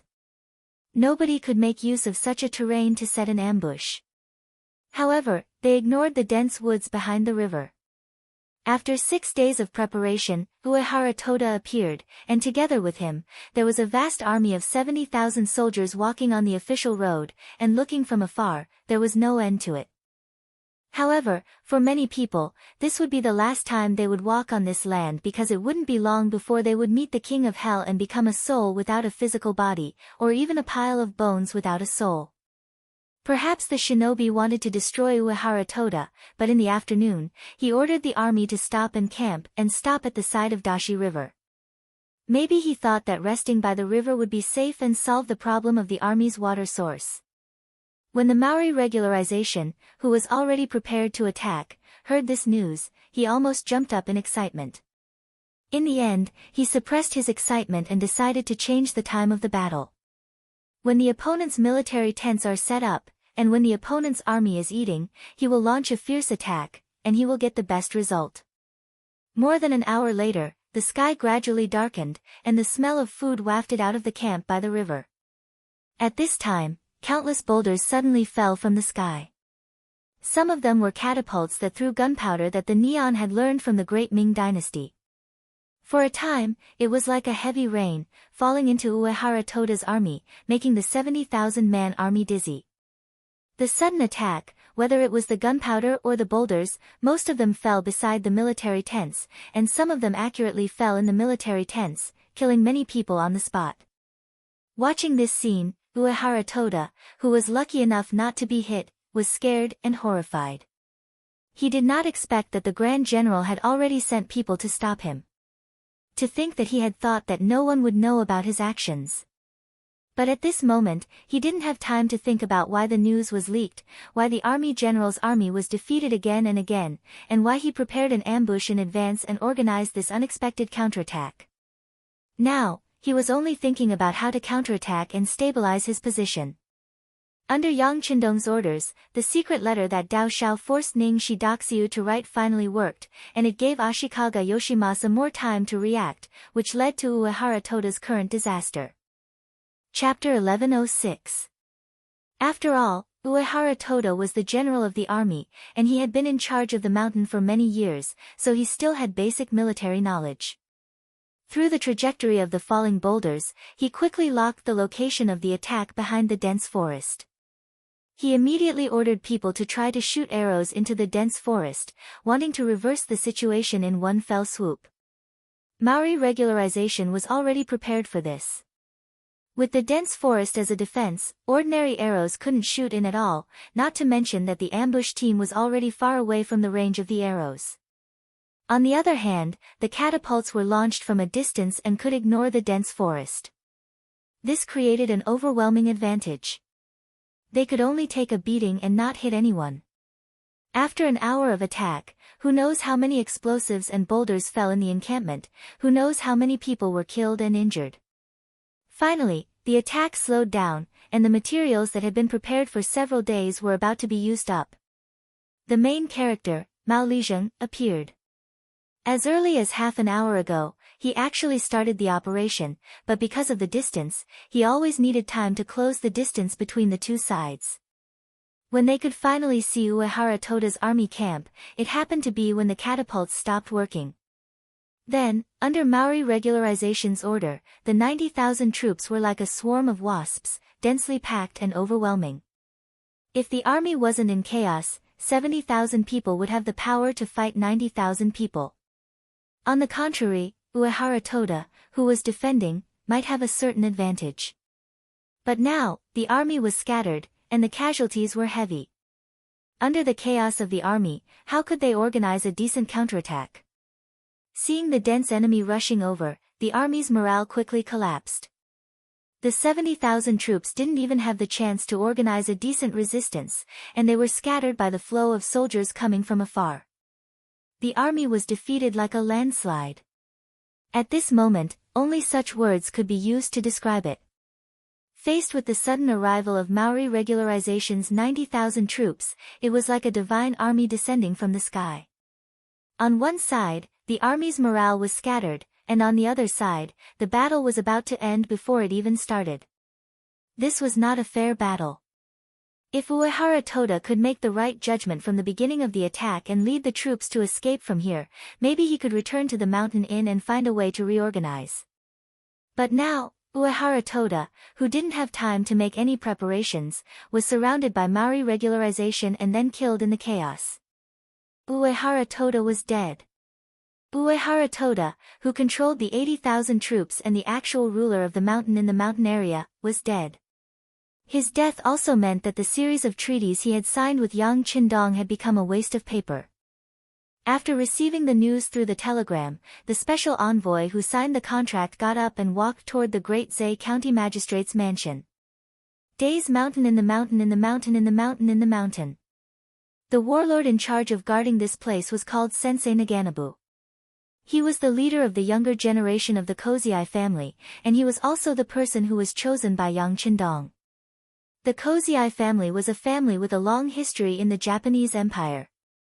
Their ancestors were once glorious, and there were records that the earliest rulers of the mountain in the mountain area were actually the Kozai family. But that was an ancient legend, and there was no way to verify it. In the eyes of many people, this was just the Kozai family's people flattering themselves. But as a member of the Kozai family, they were proud of it, and they dreamed that one day they could rebuild their glory and prove that the Kozai family's bloodline was the strongest. Dreams were beautiful, but reality was cruel. In the chaotic Japanese Empire, the warlords were everywhere, and the Kozai family who retreated to the Days Mountain only had a 10,000-man army. This 10,000-man army was already the most powerful existence in the Days Mountain, but compared to the other warlords nearby, it seemed so weak. Not to mention facing the hundreds of thousands of troops of the great General Ashikaga Yoshimasa, even facing the actual ruler of the mountain in the mountain in the mountain in the mountain, the 10,000-man army in their hands was simply not enough. Since the time was not ripe, they could only continue to lie low and wait for the opportunity to rise. Opportunities were always prepared for those who were prepared. Guanxing came to the door. The two sides had been in contact before, and the Kozai family accepted him as the special envoy of the 5-star army. This time, he directly appeared in front of Sensei Naganabu. There's news from the front lines. Uehara Toda was ambushed by the Maori regularization and died in the battle. Now the mountain in the mountain in the mountain in the mountain in the mountain in the mountain in the mountain in the mountain in the mountain in the mountain in the mountain in the mountain in the mountain. The great general's tentacles are about to reach here. Meiji-kun, your chance to shine has come. Guanxing said the new news with a serious face. At this moment, Sensei Naganabu's face was already red, representing the excitement in his heart. That's great, it's finally time for the Kozai family to rise. Thank you very much, envoy. The Kozai family is also willing to follow Bugnam of Gojoseon's lead and listen to his orders. There was no free lunch in the sky. Guanxing supported Sensei Naganabu on the basis that the Kozai family was willing to follow Yang Qindong's lead. Without this premise, a small county magistrate with a 10,000-man army wouldn't be able to afford Guanxing's personal visit. Very good, I will convey your loyalty to Bugnam of Gojoseon. Let's proceed according to the plan. Rest assured, Meiji-kun, the 5-star army will cooperate with you in the dark. Guanxing nodded with satisfaction.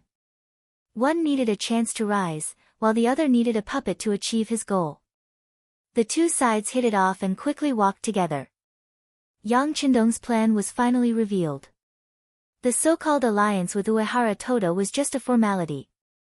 There were too few things that Uehara Toda could ask for help from him. If he supported him greatly, he might be able to severely damage the great general's forces and even defeat them. But who could guarantee that after victory, Uehara Toda wouldn't become the next great general? Since he couldn't be controlled, he might as well not control him and just treat him as an abandoned pawn.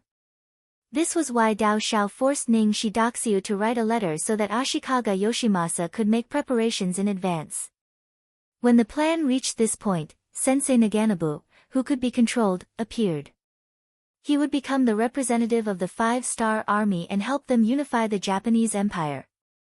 Sensei Naganabu, who had the support of the 5-star army, was full of confidence. He first sent people to invite the two county magistrates to his house. At the banquet, a pile of silver was brought out. Pointing at the 200,000 taels of silver, Mingxi Changxin promised that as long as the two county magistrates recognized him as their leader, each of them could take 100,000 taels of silver back. At the same time, they would also receive a monthly payment of silver. If they achieved outstanding military service, they would also be heavily rewarded. No one wouldn't be tempted. Relying on the silver, Sensei Naganabu's force increased from 10,000 people to 30,000 people. It was still not enough to be an enemy of the great general, but at least it was a good start. At this moment, Sensei Naganabu was full of confidence and began to conquer the world. Qing and Beijing Imperial Palace. This place had become the place where Yang Qindong's camp was located. The side hall, which was originally used to receive ministers, had been changed into a military conference room. A large sand table had been placed on the table. If one looked carefully, they would find that the Nanhai Road of Neon was marked on it. They had already occupied Qing and Beijing, Zakado, and Shanyo-do. Now that Shanyo-do had the Masayoshi family as their representative, the five-star army's progress after entering the Japanese Empire could be said to be smooth. Considering the lack of military strength, Yang Qindong decided to stop expanding on land and set his sights on the sea. As the Japanese Empire's largest naval base, Nankado would be his next main target. In the conference room, Yang Qindong's eyes casually fell on the commander of the C-4th Division, Ding Yan, and said, "Tell me about the situation." "Yes, 6th young master." Ding Yan stood up, then picked up a wooden stick that had been placed earlier. He pointed to the sand table and said, "Everyone, please take a look. Nanhai Road is surrounded by water on all sides and the sea on the east side. It has become an independent existence separate from the entire Neon land. Especially Ge Prefecture, which belongs to this area. It is located to the south of Qing and Beijing and can be a threat to us at any time. It really makes people restless. Nankado is also the base of the Japanese Empire's naval forces because of its unique geography. According to the intelligence department, there are thousands of ships and 400,000 soldiers in the Japanese Empire. Some of the ships are also equipped with earth cannons, which have an effective attack range of up to 1,200 meters. Although it is not as good as some of the Big F countries, it is not far behind. If the distance is too far, it will also become a threat. The commander of the Japanese Empire's naval forces in Nankado is called Mr. Kuroda. He is an experienced veteran of naval warfare. At the same time, he is also a direct subordinate of Ashikaga Yoshimasa. He is highly valued by him. Due to the geography of Nankado, there are many large reefs in the nearby waters.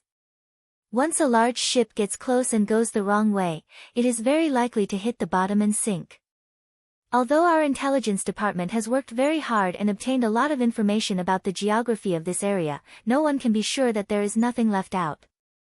Before we have a complete understanding of the situation, I do not recommend launching a large-scale attack.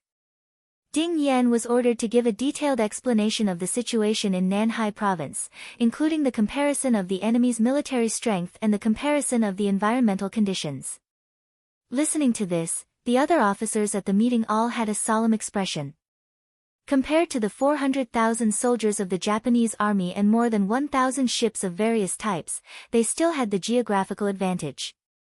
On the five-star army's side, there were only High 4 and High 5 divisions. Together, there were only 240 ships. Even if they added the 20,000 soldiers of the Korean Navy and more than 100 ships, there were only less than 40,000 soldiers and 400 ships. With less than 40,000 soldiers against 400,000, and 400 ships against more than 1,000 ships, this battle was not going to be easy. To be more precise, they would be thankful if the Japanese Empire's navy did not attack them, let alone take the initiative to start a naval war. Chapter 1107. However, when everyone's gazes landed on Yang Qindong, who was sitting at the head of the table, everyone's expressions calmed down a lot.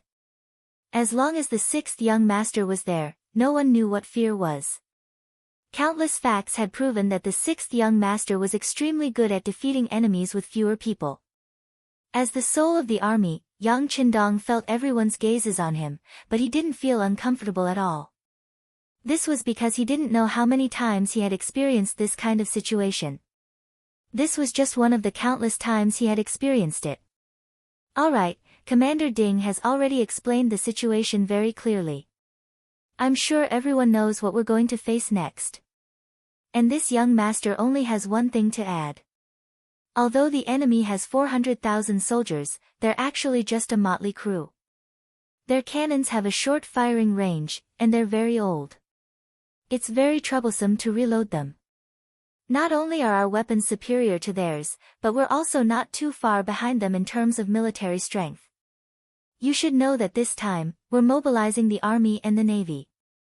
When Yang Qindong's confident voice resounded in the hall, everyone who heard it revealed a look of confidence on their faces. All of this was brought to them by Yang Qindong, the absolute core. As long as the sixth young master was there, they firmly believed that there wouldn't be any difficulties that could stop them. It was also this existence that led them from nothing to something, from a young age to an adult, to achieve the results they had now. The actions of one person could affect everyone present. This was the important role of a core. Noticing that everyone's faces had become more confident, Yang Qindong continued, there are 4 steps to dealing with the Japanese Army's navy: cavalry attack the Vietnamese line, navy attack Awaji Island, 2 areas of scorched earth, South Sea encircle but don't attack. These 20 words meant that Yang Qindong had already planned for the attack on the Japanese naval division. It wasn't a spur-of-the-moment decision. Listening to the detailed strategy from his mouth, everyone in the meeting nodded their heads and looked at him with admiration. Even after becoming the Bugnam of Gojoseon, the 6th young master was still the invincible military god on the battlefield. The meeting went on for more than 2 hours. In the end, everyone in the meeting approved Yang Qindong's military proposal with a unanimous vote. After that, everyone began to divide the work and began to do their own things. As the person who proposed the plan, Yang Qindong's main task this time was to set Qing and Beijing as a deterrent to anyone who wanted to attack on him. He believed that with him in the formation, anyone who wanted to attack Qing and Beijing would have to think carefully before doing so. In addition to being in the middle of the formation, Yang Qindong also took the 2 plans of the cavalry attack the Vietnamese line and the navy attack Awaji Island. At this moment, standing in front of him was the new army's commander, Su He. This was originally a general in the Tatar army. He could be said to be an all-rounder. Ever since he surrendered to the 5-star army, he displayed all his talents and finally became a true general in the 5-star army. He also held the position of commander of the army. People like this were usually very proud. This might be a common problem for talented people. However, when facing Yang Qindong, he didn't dare to show even the slightest bit of his temper. There was no other reason other than the fact that the strength of the person in front of him was far greater than his. Perhaps when 2 people's strength were equal, they wouldn't be convinced of each other's strength. Or if one side was slightly stronger, the other side would want to surpass him at any time. However, when one side was much stronger than the other, even if they tried to catch up, they wouldn't be able to surpass him in time. What was left was only admiration and admiration. Yang Qindong, who had the absolute right to speak and had absolute authority, faced Su He without any pleasantries. He directly said, "This time, the 1st Cavalry Division will stay in Qing and Beijing. Next, it will be the time for the new army to play the main role. Are you confident?" "6th young master, we are confident. I am willing to make a military pledge." Knowing that the world's 1st Cavalry Division was finally not going to steal the limelight, Su He immediately said with some excitement. Although he was very proud in his heart, even when the world's 1st Cavalry Division was established, he was a very popular candidate for the position of commander. Later, he took the initiative to develop his style and gave the position to Tian Hu, which became a kind of story. There were also people who always talked about this matter. They said that even if Su He became the commander of the 1st Cavalry Division, he might not be worse than Tian Hu. Every time he heard this, Su He's face would have a satisfied and humble smile. However, only he knew in his heart that Tian Hu was indeed very capable. Even if he didn't choose to give up at that time and really became the commander, he might not be able to do better than Tian Hu. Although he admired Tian Hu's ability in his heart, the proud Su He wouldn't say it out loud. On the contrary, he used this as a motivation to constantly push himself forward. He hoped that one day, he could surpass Tian Hu and let everyone know that when he gave the position of commander to Tian Hu, he really did it, and not because he was forced to. A person with a goal needed an opportunity. Now that Yang Qindong put the opportunity in front of him, how could Su He not fight for it? Therefore, at this time, he patted his chest and promised. His appearance really made people worry that he would hit himself and cause internal injuries. Good, it's good that you are confident. Yang Qindong timely said, stopping Su He's self-harm, and then talked about the specific matters. The so-called cavalry attack on the Vietnam line referred to the land route from Ping and Beijing to Ge County, which was part of Nanhai Province. The distance between the two sides was a bit too close. If this place was not pacified, Ping and Beijing would be attacked at any time, and long-term stability would become a joke. Ge County, which was separated from Nanhai Province, naturally became a place that had to be attacked. It also gave the new army an opportunity to perform. The investigation data from the intelligence department has been sent over.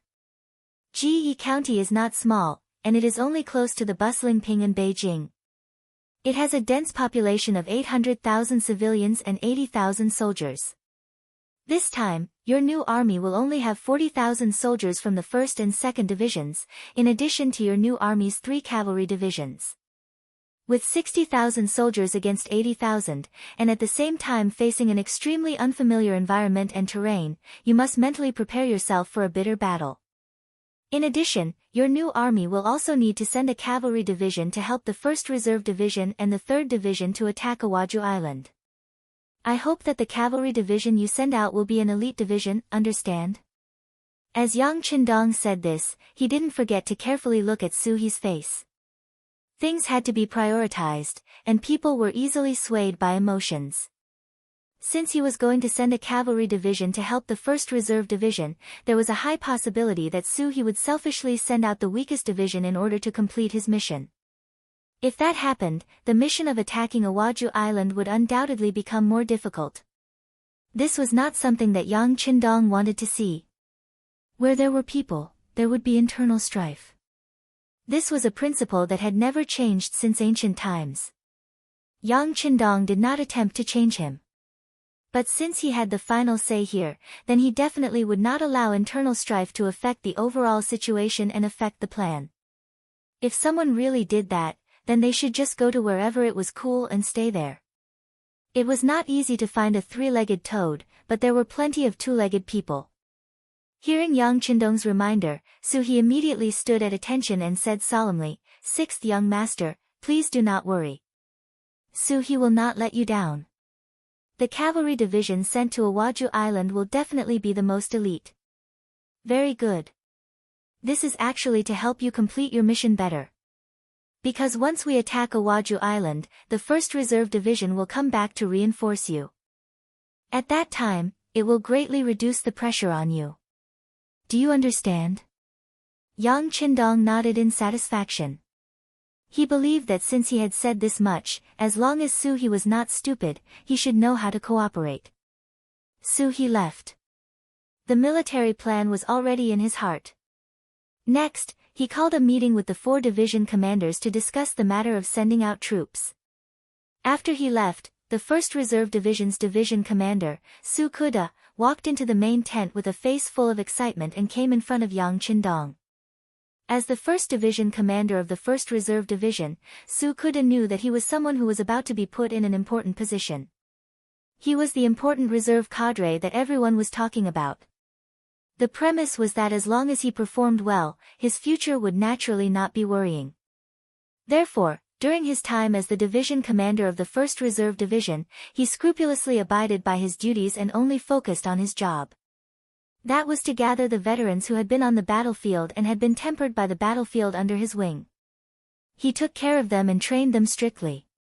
Considering that the 1st Reserve Division did not have any war missions and only continuously absorbed qualified and mature veterans, and continuously accommodated them, it caused the original 20,000 people of a division to reach the current 35,000 people.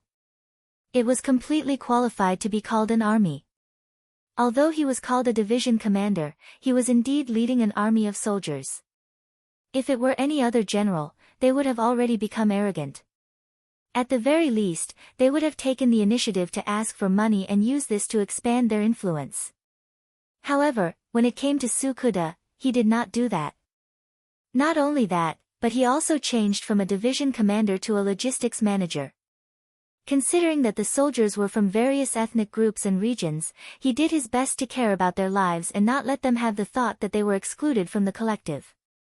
It was precisely because of his correct guidance that although the composition of the 1st Reserve Division was extremely complicated, there were no incidents of infighting among the soldiers. This was already very difficult. This naturally attracted Yang Qindong's praise and attention. Since he was a useful talent, Yang Qindong naturally would not let his own hands be covered in dust. This time, he called Su Kuda over to assign him an important military mission. Good steel could not always be polished. It had to be unsheathed to see blood. Chapter 1108. Su Kuda also knew that there was a task for him. At this moment, he was very excited, but he still tried his best to show a calm face. How is the army's morale? As soon as they met, Yang Qindong did not immediately give him a task, but was concerned about the army's morale. Replying to the 6th young master, there is no problem at all. All the soldiers are people who have experienced life and death on the battlefield, and now they are eager to achieve more merits. Su Kuda answered truthfully. Yang Qindong nodded lightly. The composition of your 1st Reserve Division is complicated. Although they are not new recruits and know the discipline of the army, because they have all seen blood and killed people, and some of them have even walked out of life and death situations, these people are often harder to manage. If there is a mistake, it will be a big problem. As the head steward, you have to put in a lot of effort, especially thinking. You can't stop for a moment. Even Yang Qindong had called out the name of the head steward, causing Su Kuda to smile mischievously and guarantee, 6th young master, please rest assured, this student will not dare to neglect even a little bit. Su Kuda, who had graduated from the Academy of Crimson City, called himself a student was not a problem. After all, the title of the 1st Dean of the Academy of Crimson City was Yang Qindong's. Good, it's good that you have such confidence. Since that is the case, I can pass on the next task to you without worry. Come, tell this young master what you know about Awaju Island. Yang Qindong began to test the other party. Many times, in a war, you need to know yourself and know your enemy. It is not something that can be done well just by being hot-blooded. Hearing Yang Qindong call himself the young master in front of him, Su Kuda was a little excited. After Yang Qindong was given the title of Bugnam of Gojoseon by the Emperor of Baiming, in most situations, he called himself the king. Only in front of people he thought were close, would he call himself the young master. Since Su Kuda was able to enjoy such treatment, it proved that he had already become a close person in Yang Qindong's eyes. Naturally, he was very excited. In order to perform better, he gathered his words and said, 6th young master, Awaju Island is an independent island. It is the bridge between Nanhai Province and Ji Prefecture, as well as the transit station for goods. As long as we occupy this place, the entire South Sea Road will be isolated. Listening to Su Kuda's knowledge of Awaju Island, Yang Qindong nodded with satisfaction from time to time. It was good that the other party had done the work in advance. He liked the officers under him to use their brains. Only such people could better deal with complicated situations. Only then could they cope with changes by sticking to the status quo. Only then could they take charge of one side of the battlefield. Not long after, Su Kuda also left in satisfaction. In the end, Yang Qindong handed the task of capturing Awaju Island to the 1st Preparatory Division. There were 50,000 Japanese army soldiers there. It was enough to fill their stomachs. Of course, what made Su Kuda even more excited was that Yang Qindong had already promised that if the 1st Preparatory Division had soldiers who performed well, they could be considered to be promoted to the Cold Front Division or the 1st World Cavalry Division. Whether it was the Cold Front Division or the 1st Cavalry Division, they were all the best of the best in the 5-star army. Every soldier would be proud to be able to enter one of them. Not to mention other things, just being able to enter the Han Dynasty was the dream of many people. If you don't believe me, you can take a look at the treatment of the Han people in Yangtze. It would definitely make other people envious. A person's birth couldn't be changed, but through hard work, one could be promoted to the Han Dynasty. From there, one's descendants would have the opportunity to become a respected existence. That was also a very good thing. This was also why many of the foreign soldiers who joined the five-star army often performed very well on the battlefield. With such a great temptation, there were very few people who could refuse. Now that he had received Yang Qindong's promise, it could be seen that once the foreign soldiers below heard this news, it would be impossible for them not to fight with all their might. After talking to Su He and Su Kuda separately, Yang Qindong picked up the secret letters and documents on the desk. His attention was focused on Sensei Naganabu of Shanin. Sending troops to attack Nankado, stabilizing the east and south of the Japanese Empire, and at the same time destroying the Japanese naval division. This would completely cut off their escape route. This was one of Yang Qindong's plans. However, whether or not this plan could be carried out ultimately depended on whether Ashikaga Yoshimasa would come out and cause trouble. In truth, the time for the army to enter the Japanese Empire was not completely ripe. At the very least, the number of soldiers was far from Yang Qindong's expectations. Currently, in the Asian region, the Japanese Empire was second only to the Great Ming Dynasty. Whether it was the population or the strength of the army, the Japanese Empire was ranked at the top. When facing such a power, it was either not to make a move, or to make a move. One had to make a move until the enemy was eliminated. Otherwise, there would be a lot of trouble. It was also a coincidence that the emperor of the backyard garden could not hold back and made the first move. After the first attack failed, Yang Qindong fell into a passive situation. This was a good opportunity for internal strife, and Yang Qindong absolutely could not miss it.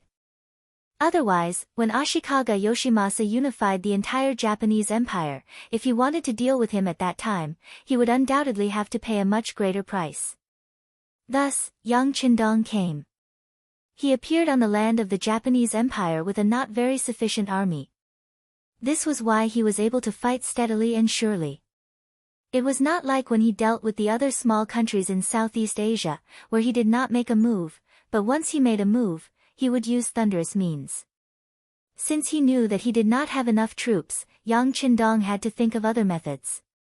The best method he could think of was to use the Japanese against the Japanese.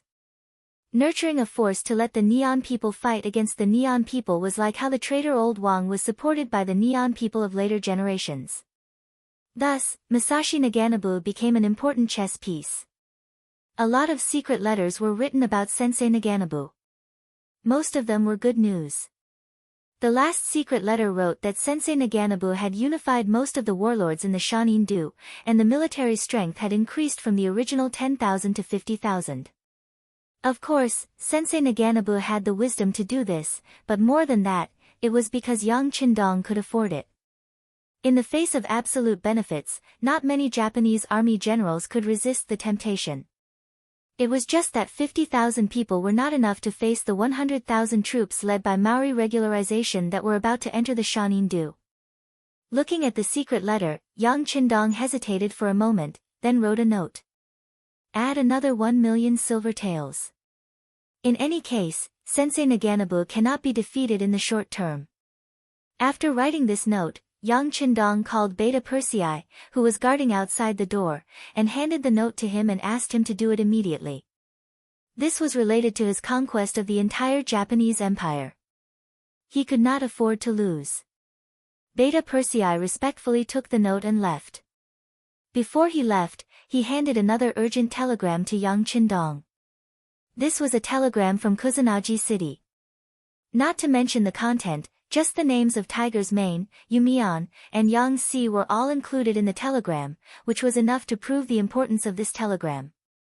Looking at the main body of the telegram, he saw the three of them pleading to send troops to Baiming. Since Yang Qindong sent troops to the Japanese Empire, General Ashikaga Yoshimasa felt extremely pressured. Under the instigation of his subordinates, he asked for help from Baiming. After all, the Japanese Empire was still one of the vassal states of the Ming dynasty, and it was also one of the non-conquering states. Now that they were invaded by the Bugnam of Gojoseon, who was personally appointed by the Emperor of Baiming, it was natural for them to work hard. With the support of Yang Qindong and the financial support of the Baiming Zhu family bank, the emperor of Baiming, Zhu Qiyu, became arrogant. Originally, he was quite afraid that the development of the five-star army was too strong, and he had long suspected that his achievements would overshadow the emperor. However, considering that his financial resources were tight, he had to endure it. However, with the support of the Zhu family bank, Zhu Qiyu, whose financial resources had greatly increased in a short period of time, finally decided not to sit and watch the development of the five-star army. After communicating with Zhu Qizhen of the southern Ming dynasty and Yeshen of the Wala, and everyone's opinions were basically the same, he finally took action. Under Zhu Qiyu's order, all the logistics channels of the grassland five-star army were cut off. For a time, the first city and other places became isolated cities. Fortunately, Yang Qindong was already prepared, so it was not a problem to hold on for a while.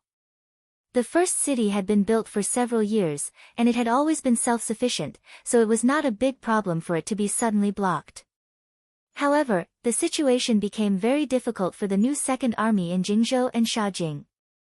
Not only did the Baiming army cut off the various channels from the outside world to the first city of the grassland, but they also sent troops to besiege Shaojing and Jingzhou. Although they restrained themselves and did not send troops to attack, without any external help, once the city was besieged for too long, it would collapse sooner or later when they ran out of ammunition and food. As the most important minister that Yang Qindong left in the grassland, Tiger's Mane naturally saw the problem. Worried, he found the city lord, Yu Mian, and the logistics division commander, Yang Si. The three of them sent a telegram at the same time. The general idea was that they were allowed to leave the first city and go to Jingzhou and Shaojing to bring the new Second Army back. Yang Qindong had said a long time ago that both the people and the land would exist. With this idea, they wanted to protect the new Second Army. However, such a move would inevitably pass through the area controlled by the Baiming army. If it was not done well, it would cause a big change. Therefore, they asked for instructions from Yang Qindong. Yang Qindong, who sighed in his heart, put down the telegram and closed his eyes to ponder. The great Ming dynasty was still a dynasty with a lot of backbone. Yang Qindong himself did not deny this. It was just that he was too deeply immersed in Confucianism and was used to a comfortable life. It was inevitable that his vision was not long-term enough. Moreover, after Zhu Di, none of the successive monarchs had the intention to expand. It was this period of peace that gave the Western countries a chance to catch up with them. It was precisely because he knew this that Yang Qindong would not let such a thing happen again. He did not want his descendants to blame him. Even if their ideals were not the same, there would be a war sooner or later. However, starting a war now was not what Yang Qindong wanted. Chapter 1109. The war with the Japanese Empire was in a stalemate. If things went wrong, all their previous efforts would be in vain. If the war with Baiming broke out again, not to mention the limited military strength, it was still unknown whether Kikian City's economic system could support two wars. Even so, Yang Qindong still did not regret helping Zhu Qiyu establish the Zhu family bank. This was because it was an act of harming the great Ming dynasty's foundation. Even though it was temporary, once there was a problem, it would be the beginning of the collapse of the great Ming dynasty.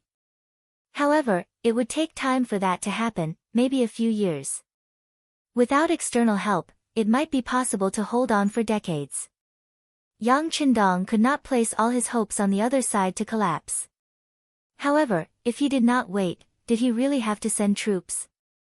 Not to mention, the intelligence department had already reported that Baiming, South Ming, and Wala had formed a temporary alliance.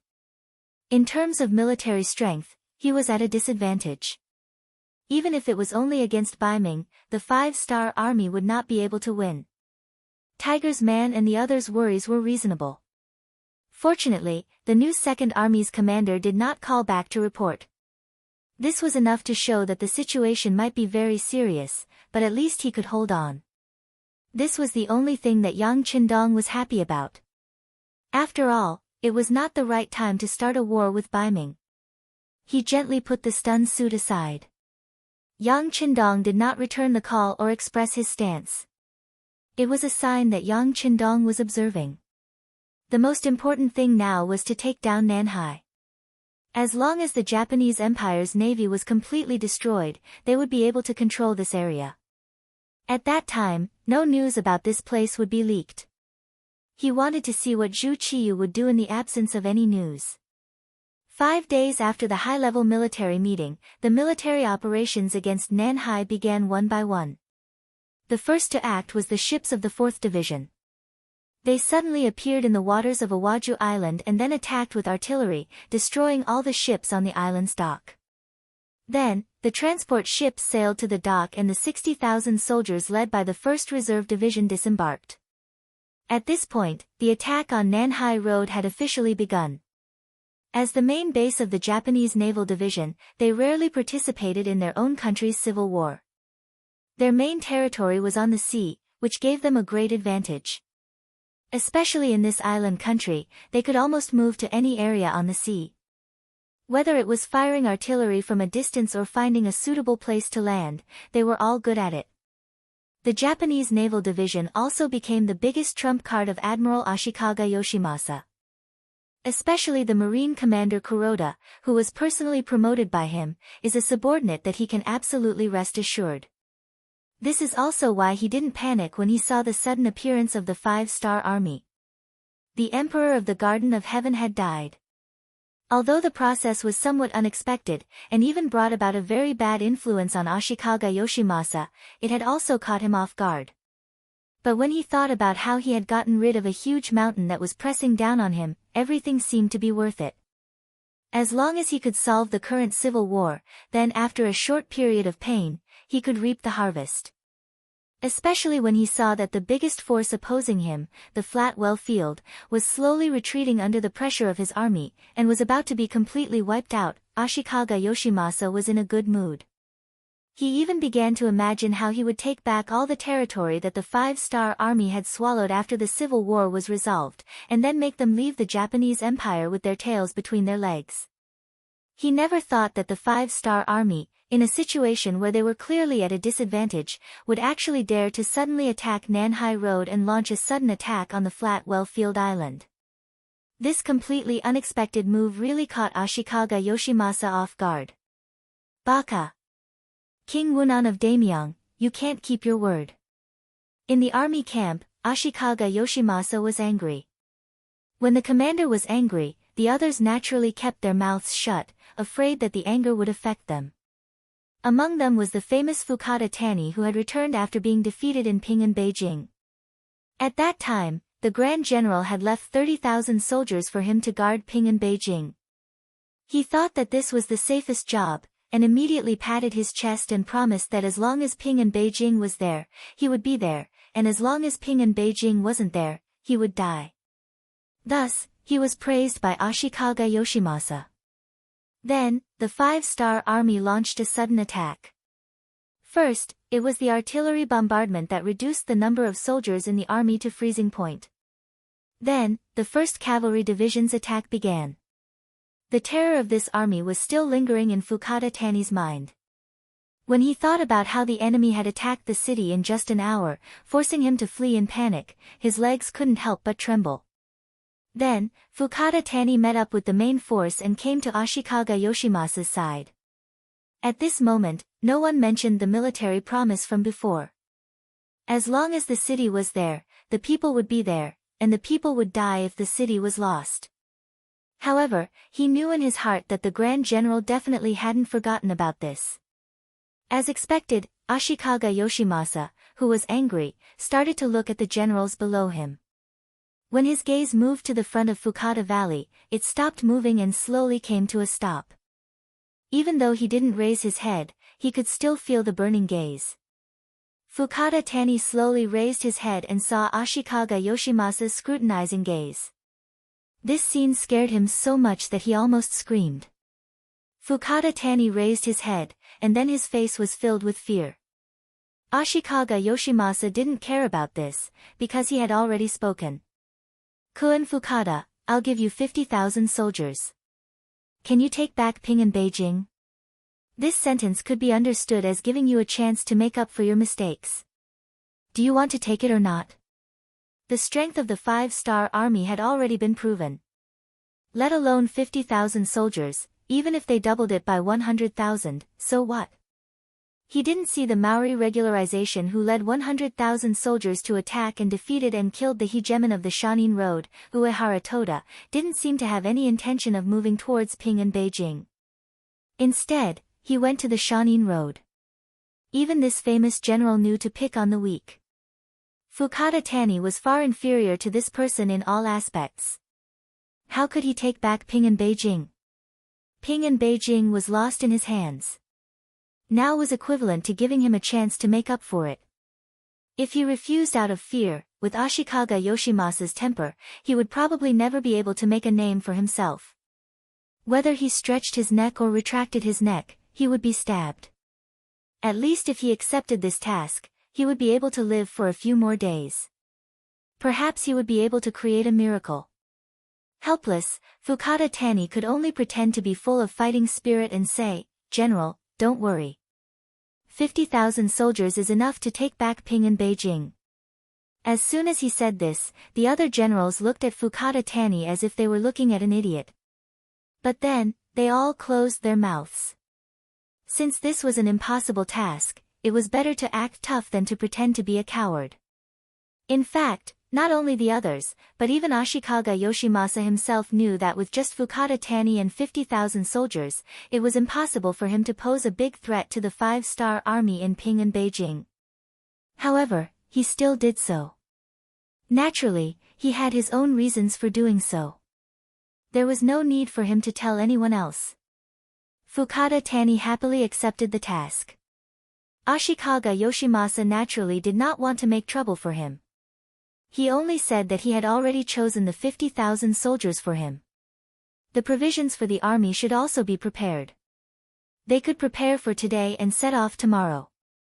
Thus, the military meeting ended. After the meeting ended, all the colleagues looked at Fukada Tani differently. It was as if they were looking at a dead man. Everyone could imagine that he had already lost Qing and Beijing and failed once. If he failed again this time, of course, he would definitely fail. At that time, it would be the end of his life. Fukada Tani, who could see something in everyone's eyes, could do nothing. Who asked him to be targeted by the great general? Now, other than obeying, the only thing left was to obey. He walked out of the tent pessimistically. When he returned to his camp and heard his deputy's report, he almost cursed out loud. It was also from his deputy that he found out that the 50,000 soldiers that the great general gave him were mostly old, weak, sick, and disabled. Almost all of them were captives. They were the spoils of Ashikaga Yoshimasa's campaign. Although being captives did not necessarily mean that they were not capable, it was not wrong to say that they were greedy for life and afraid of death. What was the difference between using such an army to conquer Qing and Beijing, which was occupied by the elite 5-star army? "General, we do not have much provisions. It is only enough for 15 days. Although the deputy saw that Fukada Tani's expression was not good, he still had to report some things. Otherwise, he would not be able to do his job properly. 15 days of provisions? Ha, ha. Fukada Tani suddenly found that he was not so angry anymore. On the contrary, he even laughed. Of course, this was not true happiness. It was a kind of sad and bitter laughter because of his uncertain future. It would take at least 8 to 10 days to travel from Yuezhong Prefecture to Qing and Beijing. However, he was only given 15 days of provisions. Didn't that mean that he was only given 5 days to attack? If he failed, there would be no provisions in the army, and it would be impossible for him to retreat safely. It was a mission that he would not be able to return from. Fukada Tani did not understand why the great general made such an arrangement. Was it just because he was not pleasing to the eye? Then why didn't he just give the order to kill him directly? Why was this so? Of course, only Ashikaga Yoshimasa knew the reason. At this time, in his tent, the captain of the samurai team, Yamaguchi Fukada, was standing there with a nervous expression. Previously, he received the mission to kill Matsumoto Kazuma. Although he did not see the corpse, based on his many years of experience, he thought that his old opponent who had lost too much blood would definitely die. When he returned to the great general, he reported the same thing. But who would have thought that in the end, Matsumoto Kazuma did not die? Instead, he stood up and publicly accused the great general. Chapter 11:10. Yamaguchi Fukada had been nervous about this matter. He didn't know how the Supreme General would punish him. This time, he was called to the main tent. He was very nervous, fearing that he would be held accountable for what happened last time. Ashikaga Yoshimasa was somewhat disappointed with Yamaguchi Fukada. He had even sent his own divine archery battalion to him, but he couldn't even kill Matsumoto Kazuma. He even ruined his plan because of this. It was impossible for him not to hate him. Considering that Yamaguchi Fukada's ability was not bad, he didn't punish him. On the contrary, he wanted to give him an opportunity to make a great contribution. Yamaguchi-kun, this time I called you here to give you a special mission. Go to Qing and Beijing to assassinate King Wunan of Daimyong. Is there a problem? What? He thought that he would be reprimanded or even punished. Even if he had to suffer some physical pain, it would be normal. He didn't expect that he would be asked to carry out a mission, and the mission was to assassinate King Wunan of Daimyong. Looking at Yamaguchi Fukada's surprised expression, Ashikaga Yoshimasa was a little unhappy. His voice was a little low because of this. What? You don't want to go? Yamaguchi Fukada, who finally recovered, first nodded, then realized something. He quickly shook his head and said, I'm willing to go, I'm willing to go. Please rest assured, Supreme General. This time there won't be an accident. I will bring back King Wunan of Daimyong's head. It was no wonder that Yamaguchi Fukada was so excited. He was completely different from Fukada Tani. The latter was a general in the army. He paid attention to controlling the overall situation on the battlefield and strategizing. Since he was a martial arts expert, he should be carrying out a special mission. It would be a great waste to throw such a person into the battlefield and fight him openly. It was precisely because of his position that Yamaguchi Fukada knew that his opportunity had come after hearing the Supreme General's mission. If he could complete it well, it would be a matter of fame and fortune. It would also make up for some of his previous mistakes. He wouldn't have to live in fear in the future. Yamaguchi Fukada's excitement was within Ashikaga Yoshimasa's expectations. If samurai were afraid and knew fear, then perhaps the Japanese Empire would really be hopeless. After getting a satisfactory answer, Ashikaga Yoshimasa reached out and patted Yamaguchi Fukada's shoulder. He said very encouragingly, very good. There will be people in Qing and Beijing who will cooperate with you. Fukada Tani's 50,000 soldiers will also attract the enemy's attention and create an opportunity for you to act.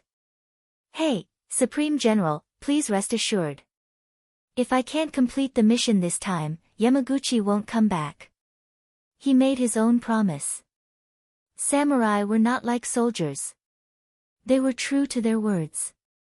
If they said so, then they would really live and die together with the mission. This made Ashikaga Yoshimasa even more happy. He seemed to have seen the scene of King Wunan of Daimyong being killed. At that time, the leaderless 5-star army would be nothing in his eyes. On Yang Qindong's side, some information about Ashikaga Yoshimasa had also been sent to him. When he saw that the Supreme General of the Japanese Empire had sent 50,000 soldiers to attack Qing and Beijing, he couldn't help but smile. Did he think that 50,000 soldiers could threaten the safety of Qing and Beijing? The one who had come was Fukada Tani, whom he had defeated before. Yang Qindong really didn't know what to say. Of course, he was not a god. He didn't know that a samurai team was secretly coming to Qing and Beijing to take his life. Now, he was thinking about how to deal with the 50,000 Japanese army. Qing and Beijing had been occupied, but it wasn't very peaceful. After all, in the eyes of the Japanese Empire, Yang Qindong was an invader. Most of the people could only swallow their anger because of the strength of the 5-star army. However, there were still some people who had been resisting. It was just like when they invaded China in the future. Many people resisted in various ways. Although they were called ordinary people, they were nothing in front of the armed soldiers. However, many ants could bite an elephant to death. Therefore, during this period of time, Yang Qindong had been leading the migration of people. Speaking of which, why was there so little resistance when Yang Xie had occupied so many places? It was because of the migration of people. When a person wanted to resist and was suddenly transferred to another place, they would have to face a strange group of people, or even a foreign race that they didn't know. Not to mention joining forces with others to organize a resistance, whether or not they could do such a thing without being reported was something that they should be on guard against. Correspondingly, the most important thing to do in a foreign land was to find a foothold for oneself, not to think about the country and its people. Everyone was unfamiliar with each other, and there was no basic trust between them. In order to live a better life in a foreign land, everyone was thinking of ways to build a solid foundation. At this time, if they could report other people's wrongdoings and gain the attention and rewards of the 5-star army and Yang Xie, it would be very beneficial for them to start a new life. People were selfish. After knowing that resistance was useless, the most they would think about was how to adapt to the situation and live a better life. It was with this mentality that the voices of opposition were completely suppressed, and they slowly moved towards a new life. Yang Qindong adopted the same strategy for the Japanese Empire. What he wanted was to break up the Japanese Empire and reorganize it. In the end, he wanted to completely kill some people's thoughts of revenge and resistance. The migration of people in Qing and Beijing was also in progress. However, because this was the capital of the Japanese Empire, there were more than 1.5 million people. It would take time to achieve what he wanted. Qing and Beijing was not stable internally, so it was not suitable for there to be any foreign enemies. Otherwise, it would be tantamount to giving hope to those who already wanted to feel at ease. Once the 1.5 million people of the Japanese Empire all stood up and resisted, the 5-star army would really have to leave here. I can't let Fukada Tani bring the army to Qing and Beijing, even if their strength is average. Yang Qindong said in his heart. Then his brain was working quickly to find a solution. After the blood transfusion, Matsumoto Fuma's physical condition was getting better day by day. After all, he was at the level of a special ninja. As long as he didn't really lose an arm or a leg, there wouldn't be any major problems. Matsumoto Kazuma, who had recovered 90% of his body, began to pay more attention to ninja training and the growth of the ninja team. After experiencing so much, he knew that if he wanted to live and live well, he must have enough strength. Otherwise, he was afraid that he would only become cannon fodder in the eyes of others. With such a belief, and Yang Qindong gave enough money for training funds, the ninja team began to recover step by step and walked on the right track. Matsumoto Kazuma, who was participating in the training, finally had a smile on his face. He seemed to see the hope of the future ninja. At this time, Beta Persei suddenly appeared in the ninja training ground. For this Bugnam of Gojoseon's close aid, Matsumoto Kazuma knew how powerful he was, so he quickly put down the work in his heart and took the initiative to come and greet him. Matsumoto Kazuma, young master wants to see you, come with me. After just glancing at Matsumoto Kazuma, Beta Persei announced the purpose of his visit, then turned and left. The reason why he personally came to announce this task was to see the enthusiasm of the ninja training. Now that he has a general impression, he can go back and report. Knowing that Bugnam of Gojoseon wanted to see him, Matsumoto Kazuma didn't dare to have any neglect. After agreeing, he walked behind Beta Persei. Along the way, he kept saying good things, trying to get some practical information from Beta Persei's mouth. Matsumoto Fujin had done some research on the Han people and knew that they were a nation with human emotions. A lot of things are about human relationships. As a ninja's spokesperson, different from those ninjas who only know how to train, Matsumoto Kazuma has some ways to deal with human relationships. But in the face of Beta Persei, all the words are meaningless, and even led to a reprimand. Matsumoto Kazuma, I'm warning you for the last time. You'd better do what the young master wants you to do, and don't inquire about things that you shouldn't know. Otherwise, you'll be looking for trouble, big trouble. When it comes to big trouble, Beta Persei's voice raised a few notches. Matsumoto Kazuma's forehead was covered in a layer of cold sweat when he saw the serious expression on Matsumoto's face. He repeatedly promised that he would be obedient in the future and wouldn't ask random questions and break the rules of the army. Matsumoto Kazuma, who was scared by Beta Persei, was scared again when he entered Yang Qindong's tent. Matsumoto Kazuma, I'll give you a task. If you complete it well, your ninja training fund will be increased by 50,000 silver. If you don't complete it well, you have to be prepared to lose your life there. The polarization was so serious that Matsumoto Kazuma didn't know what to say, because from beginning to end, he didn't have a choice. Thinking of Beta Persei's warning, he had to pinch his nose and said, "Yes, please give the order to Bugnam of Gojoseon." Well, the task is very clear. Persuade Fukada Tani, who is rushing to Qing and Beijing, to turn to Shanin Road and cooperate with Sensei Naganabu there to deal with Maori regularization. After giving out the task very simply, Yang Qindong sat with his arms crossed and looked at Matsumoto Kazuma, waiting for his answer. Persuade Fukada Tani, this is the way Yang Qindong came up with to deal with Ashikaga Yoshimasa.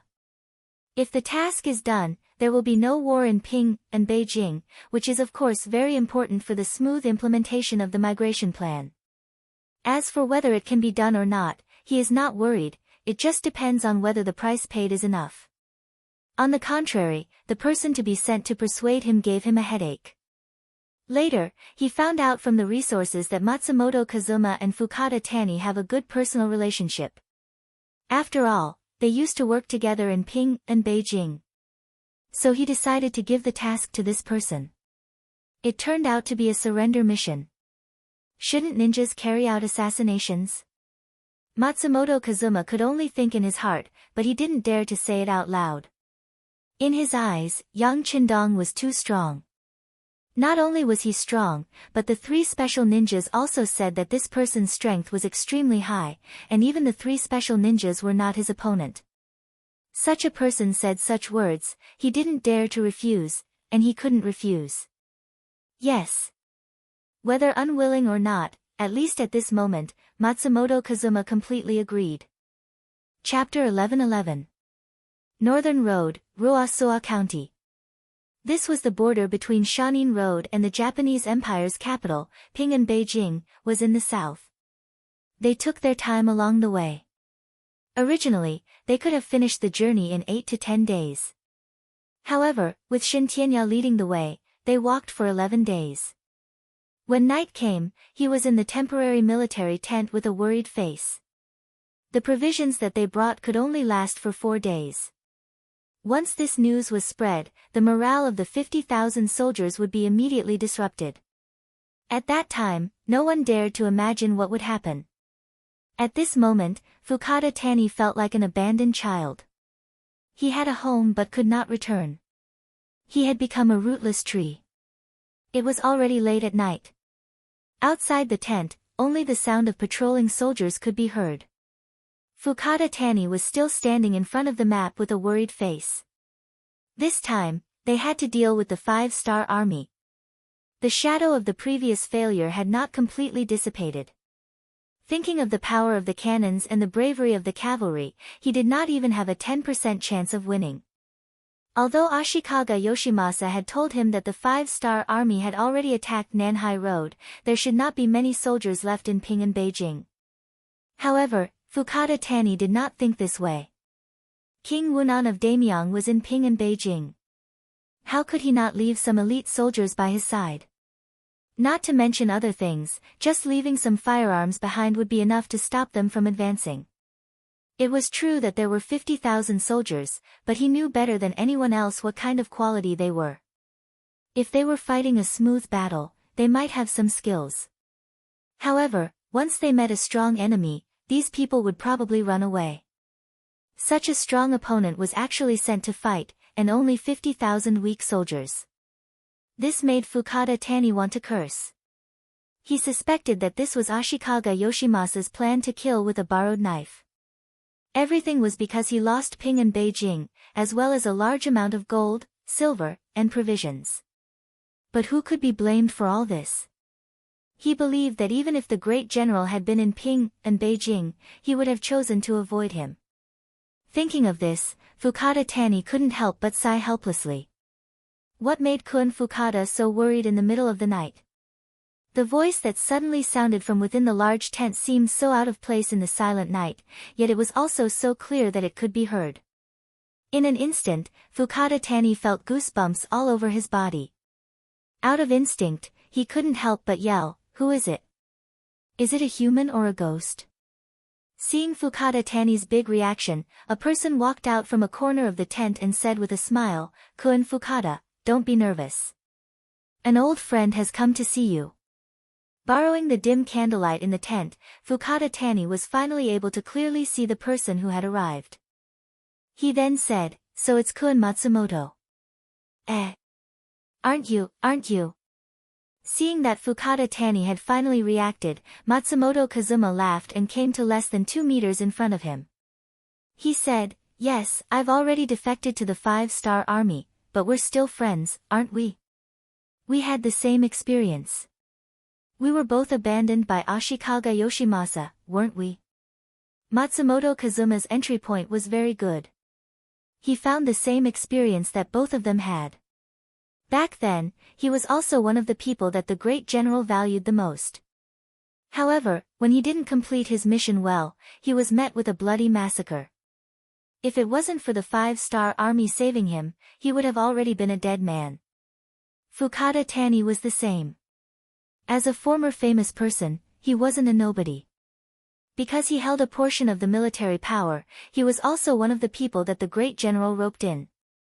However, after the death of the emperor, the great general's strength grew again and again.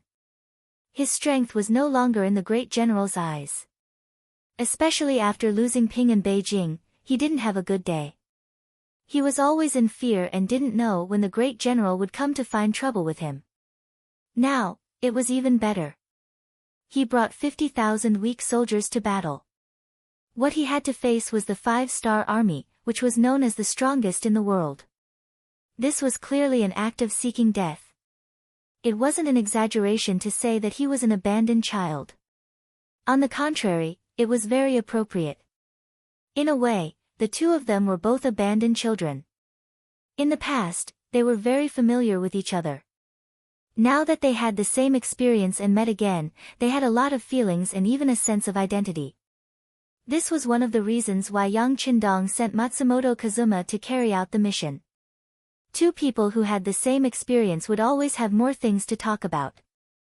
Not to mention, with Matsumoto Kazuma's ability, once things went wrong, it wouldn't be easy to make him stay. This gave the matter a 30% chance of success. When others said that he was an abandoned child, Fukada Tani would more or less defend himself. It was also possible that he would accuse the other party of slander. If it was Matsumoto Kazuma who said this, he wouldn't have any doubts. Everyone was too familiar with each other. There were some things that really didn't need to be explained. Another sigh came from Fukada Tani's mouth. He didn't expect that the two of them would meet in such a situation. Moreover, they were both abandoned children. The past could only be recalled and reminisced. People still had to face reality. After all, Fukada Tani was a famous person. He had some strategies. He quickly threw away the unhappiness in his heart and said, "Kun Matsumoto, you came here in the middle of the night. Presumably, you want to kill me. Hee, it's fine. Dying in the hands of an old friend isn't a regrettable thing. I just have to trouble you to make your move quickly and let me suffer less." The two of them didn't have the same standpoint. They were no longer friends and had become enemies. They also knew Matsumoto Kazuma's ability. It was impossible to resist. Fukada Tani simply accepted his fate. After he finished speaking, he closed his eyes and looked like he was waiting for death. Fukada Tani didn't even resist. This was somewhat out of Matsumoto Kazuma's expectations. However, when he thought about how even if he didn't kill him, when faced with the powerful 5-star army, there wouldn't be much of an outcome, he felt relieved. It was just that this time he didn't come to kill, so he deliberately pretended to be surprised and asked, "Kun Fukada, why do you say that? We are friends. How could I come to kill you? Oh. You didn't come to kill me. Fukada Tani opened his eyes at this moment. In fact, when Matsumoto Kazuma appeared and didn't immediately attack him, he could feel that the other party didn't really want to kill him. Otherwise, he could have just attacked directly. Just now, he was just putting on an act to show that even if he died, he wouldn't call for people to attack his former friend. Of course, as a friend, not only will I not harm Kun Fukada, but I will also save you this time. Since he said this, Matsumoto Kazuma didn't hesitate. He told him that King Wunan of Daemyang originally wanted to kill him, but after he found out, he pleaded for mercy and said that he would personally go and persuade him. At the same time, he also told him that he would give Fukada Tani a way out. According to Matsumoto Kazuma's words, Fukada Tani was still a very capable person. This kind of person shouldn't be abandoned and die as cannon fodder. He should display his value. So he came. Fukada Tani naturally wouldn't believe Matsumoto Kazuma's words so easily. He even suspected that this was King Wunan of Daemyang's intention. However, there was no point in dwelling on this now. The most important thing was to know that he was still useful and didn't have to die. This was the most important thing. Immediately, he pretended to be very grateful and said, Kun Matsumoto is very considerate, but I don't know what King Wunan of Daemyang wants me to do. Matsumoto Kazuma, who had prepared a lot of things to say, didn't expect things to go so smoothly. This made him a little surprised. But after all, it was a good thing. He immediately said, Bugnam of Gojoseon hopes that Kun Fukada can repent and be saved. In the current situation, it's only a matter of time before Ashikaga Yoshimasa is destroyed. What we need to do is to make the right choice in life. For example, we need to rely on Bugnam of Gojoseon and the 5-star army. Will they accept us? Kun Fukada asked without hesitation. He wasn't playing any tricks. With his current status, he really didn't have any other choice. Since the Grand General had already abandoned him, he might as well save himself. Although his future was still uncertain, at least he could live for a few more days, right? Of course they will. I have already convinced Bugnam of Gojoseon, and Bugnam of Gojoseon also said that as long as Kun Fukada can show enough sincerity, the 5-star army is willing to accept you. When the time comes, high positions and generous salaries will be waiting for us in front of us. Matsumoto Kazuma seemed to be getting more and more excited as he spoke. It was as if everything would go smoothly if they relied on Yang Qindong. Really? That's great. Fukada Tani also said very cooperatively, but then the excitement on his face disappeared. But Kun Matsumoto, I'm afraid that you don't know my current situation. Right now, my rations can only last for 4 days. Once I don't have enough rations, I'm afraid that there will be a mutiny in the army. At that time, even if I want to rely on the 5-star army, I'm afraid that I won't have the strength and time to do so. That was a condition he was proposing. Since they were going to surrender, they should at least get something in return. Otherwise, why would they listen to their commands and work for them? A 50,000 army only had 4 days of rations. This was the first time Matsumoto Kazuma heard of this. But it didn't matter. Before he came, Yang Qindong had given him a lot of support. So after hearing this, he didn't panic too much. Instead, he laughed and said, Kun Fukada doesn't need to be so distressed. If you don't have rations, we can buy them. Oh right, this time, Bugnam of Gojoseon, in order to welcome Kun Fukada, specially asked me to bring 500,000 taels of silver. It is now in a forest 10 miles away from the camp. If you need it, you can go and get it at any time. The Dafei kingdom was finally destroyed, and the silver mine on the island was also taken by Yang Xie. This greatly reduced the need for silver. With money, Yang Qindong naturally had more confidence. What he used to do against the Japanese Empire was to use money to pave the way. This was to preserve his strength to the greatest extent. Chapter 11-12. When Fukada Tani heard that he had to spend money to buy food, he wanted to laugh coldly. If there really was money, then what else could he say? However, before he could complain, he heard the words 500,000 taels of silver. He immediately froze on the spot.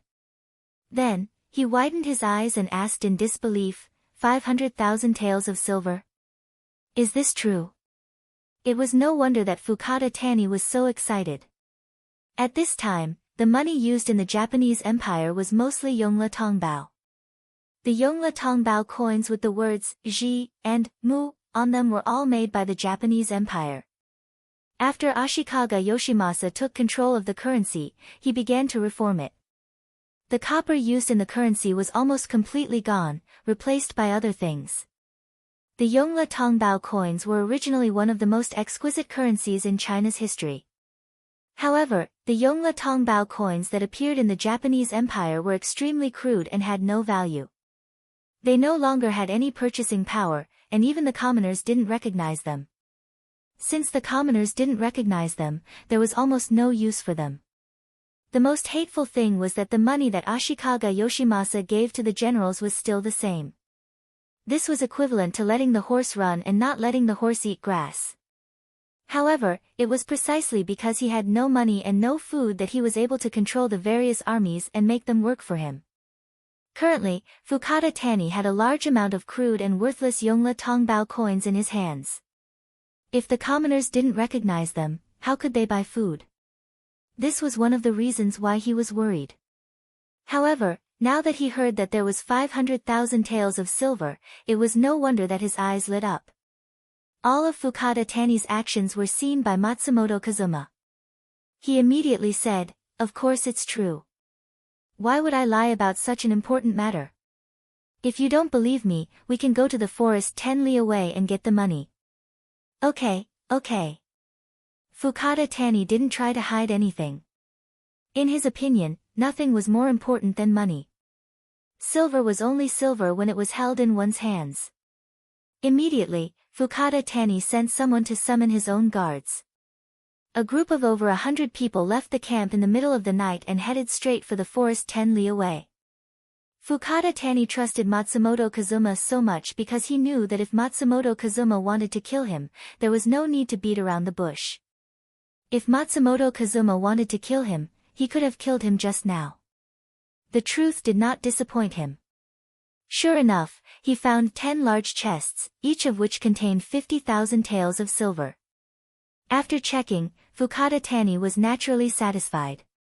Together with Matsumoto Kazuma and the guards, they carried the 10 large boxes back to the barracks. When they returned, it was already dawn. Many soldiers had already left their tents and were preparing to eat breakfast. Coincidentally, one of the chests had been knocked over on the ground. When the dazzling silver fell to the ground, it immediately attracted a lot of attention. Soon after, the news spread and Fukada Tani's 500,000 taels of silver was known by everyone. When they returned to the main tent, Fukada Tani had already changed from his previous dispirited state to that of excitement and excitement. What Matsumoto Kazuma said next made him even more excited. "Kun Fukada, I have a plan that can save us 500,000 taels of silver and get enough food. But I don't know if I have the guts to do it." "Oh. What plan?"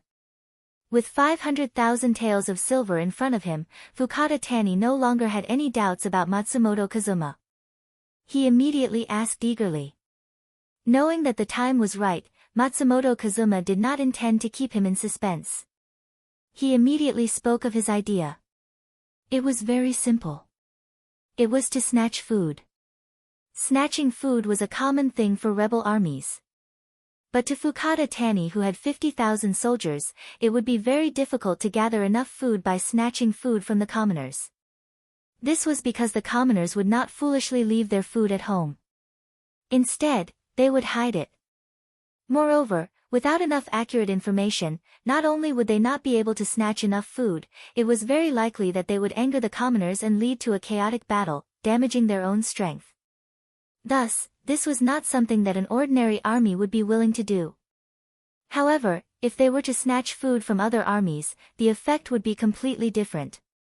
Since they were both armies, their food would naturally be gathered together. There would be no need to search everywhere and they would be able to gather large amounts of food to solve their urgent needs. Matsumoto Kazuma's idea of snatching food was to snatch food from other armies. After he spoke of his idea, Fukada Tani nodded continuously until he finally laughed out loud.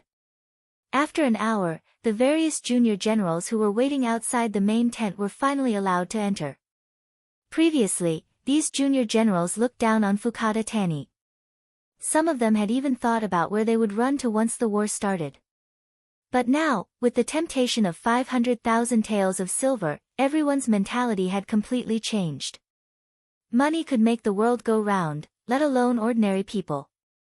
Fukada Tani was also watching everyone who entered the tent. When he saw that their mental state had completely changed, and many of them even looked at him with flattering eyes, he was indescribably happy. At this moment, he finally felt like he was in charge of an army. After waiting for all the junior generals to enter the tent, Fukada Tani, who was sitting at the head of the table, finally opened his mouth and said, "All right, since everyone is here, then there are some things that I can tell you directly. We are a deserted army, everyone knows that, right? How could everyone not know about this matter?" Because of this, everyone couldn't help but nod their heads. However, there were some who didn't understand why the general would suddenly say such words. What was his intention? What we are going to face next is the 5-star army, an army that has the advantage of powerful firearms. Everyone knows that, right? In exchange, everyone still nodded their heads. They were even more confused about Fukada Tani's intention. Facing such an opponent, we are equivalent to sending ourselves to death. Does anyone have any objections? Still, everyone nodded their heads in unison. Therefore, Fukada Tani revealed his true intention. Since we know that we are going to die, then as the commander, how can I watch everyone die? Therefore, I have decided that we will not attack Qing and Beijing. We will turn to the Shanin Road and attack the Maori regularization. The grain in his hands will be our target this time. That's right, this was the idea that Matsumoto Kazuma gave to Fukada Tani. The so-called snatching of grain was to snatch the grain of the Maori regularization's 100,000 soldiers that were heading to the Shanin Road. Similarly, the Maori regularization was under the command of the great general.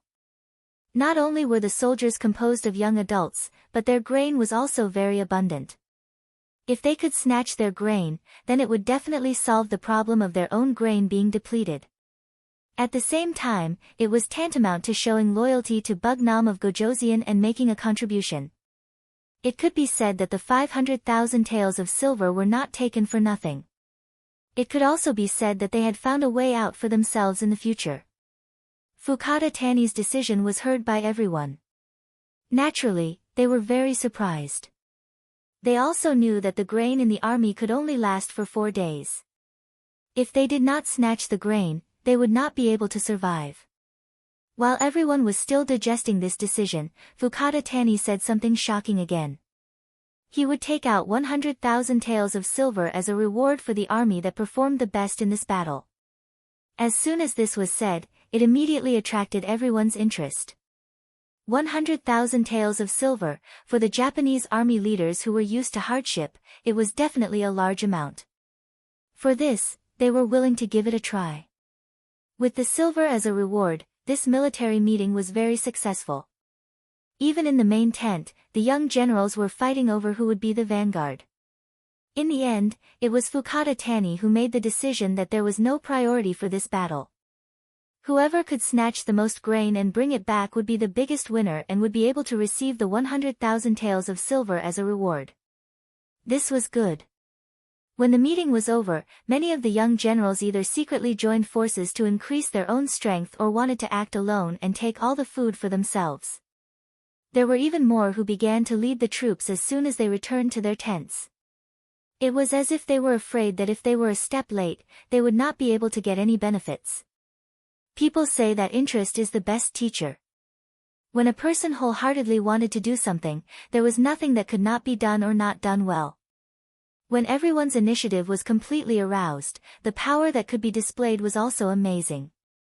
3 days later, Maori regularization, who was leading the main army towards Shanin Road and had continuously defeated Sensei Naganabu's army several times, suddenly received bad news.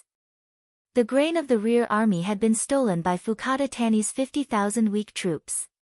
How is this possible? When he first heard the news, Maori regularization's face was full of disbelief. He did not believe that this army that was about to be abandoned still had such ability. Not only did they dare to make a move against him, but they could also really achieve their goal. However, no matter how much he did not believe it, the facts were right there. The news of the grain being stolen came one after another. There was even news of casualties. It was said that Fukada Tani's 50,000 weak troops were as if they had been injected with chicken blood. They displayed 120% of their strength and relied on numbers to defeat the elite Japanese army that was protecting the grain. In particular, these weak troops did not play by the rules at all. When they appeared, they swarmed like bees. When they attacked, they did not differentiate between the primary and secondary. It was completely chaotic. This made it so that even if one wanted to defend, they did not know how to defend. In any case, the grain being stolen and the loss of more than 3,000 soldiers was an irrefutable fact. Faced with the loss of the grain, Maori regularization had no choice but to suppress the decision to continue attacking Sensei Naganabu. He turned around and retreated. While reuniting with the rear army, he asked the Supreme General for help and grain. Fukada Tani's sudden attack had caught Ashikaga Yoshimasa off guard. Originally, this was a gift that he had prepared for Qing and Beijing. He did not expect that he would shoot himself in the foot. This made him so depressed that he wanted to vomit blood. If it wasn't for the fact that the destruction of the Flatwell field was right in front of him, he would have led his army back and killed Fukada Tani. Chapter 11-13. When the news came, Yang Qindong breathed a sigh of relief. With the addition of this chaotic army, it was enough to make Ashikaga Yoshimasa suffer. Taking this opportunity, he turned his attention to the Battle of Nanhai Province. The attack on Ge Prefecture, which was close to Qing and Beijing, had already begun. With the new army commander Su He taking the lead, they were naturally victorious. Yang Qindong didn't need to worry about anything. He was more concerned about the Battle of Awaju Island and the reaction of the more than 300,000 Japanese naval division in Nanhai Province. Yang Qindong had set a 20-word policy for Nanhai Province's attack. The cavalry would attack the Vietnamese line, the navy would attack Awaju Island, the two sectors would be scorched earth, and Nanhai Province would be surrounded but not attacked. The first two sentences had already been completed, and the third sentence was also implemented in Shanin Province and Nanhai Province, which were adjacent to Nanhai Province. They would ensure that no civilians or grain would be seen within 50 li of the coast. The isolation of Nanhai Province's Japanese naval division was already very obvious. And if the Japanese army dared to enter within 50 li of the coast, the elite forces of the Cold Front, the extremely fast Cold 4th Division riding bicycles would teach them a lesson. After all, the Japanese Empire's territory was still a bit small. The good thing was that it wasn't that difficult to defend. If it was the Great Ming Dynasty's coastline, not to mention one Cold Front Division, even two Cold Front Divisions would be far from enough. The scorched earth work was completed.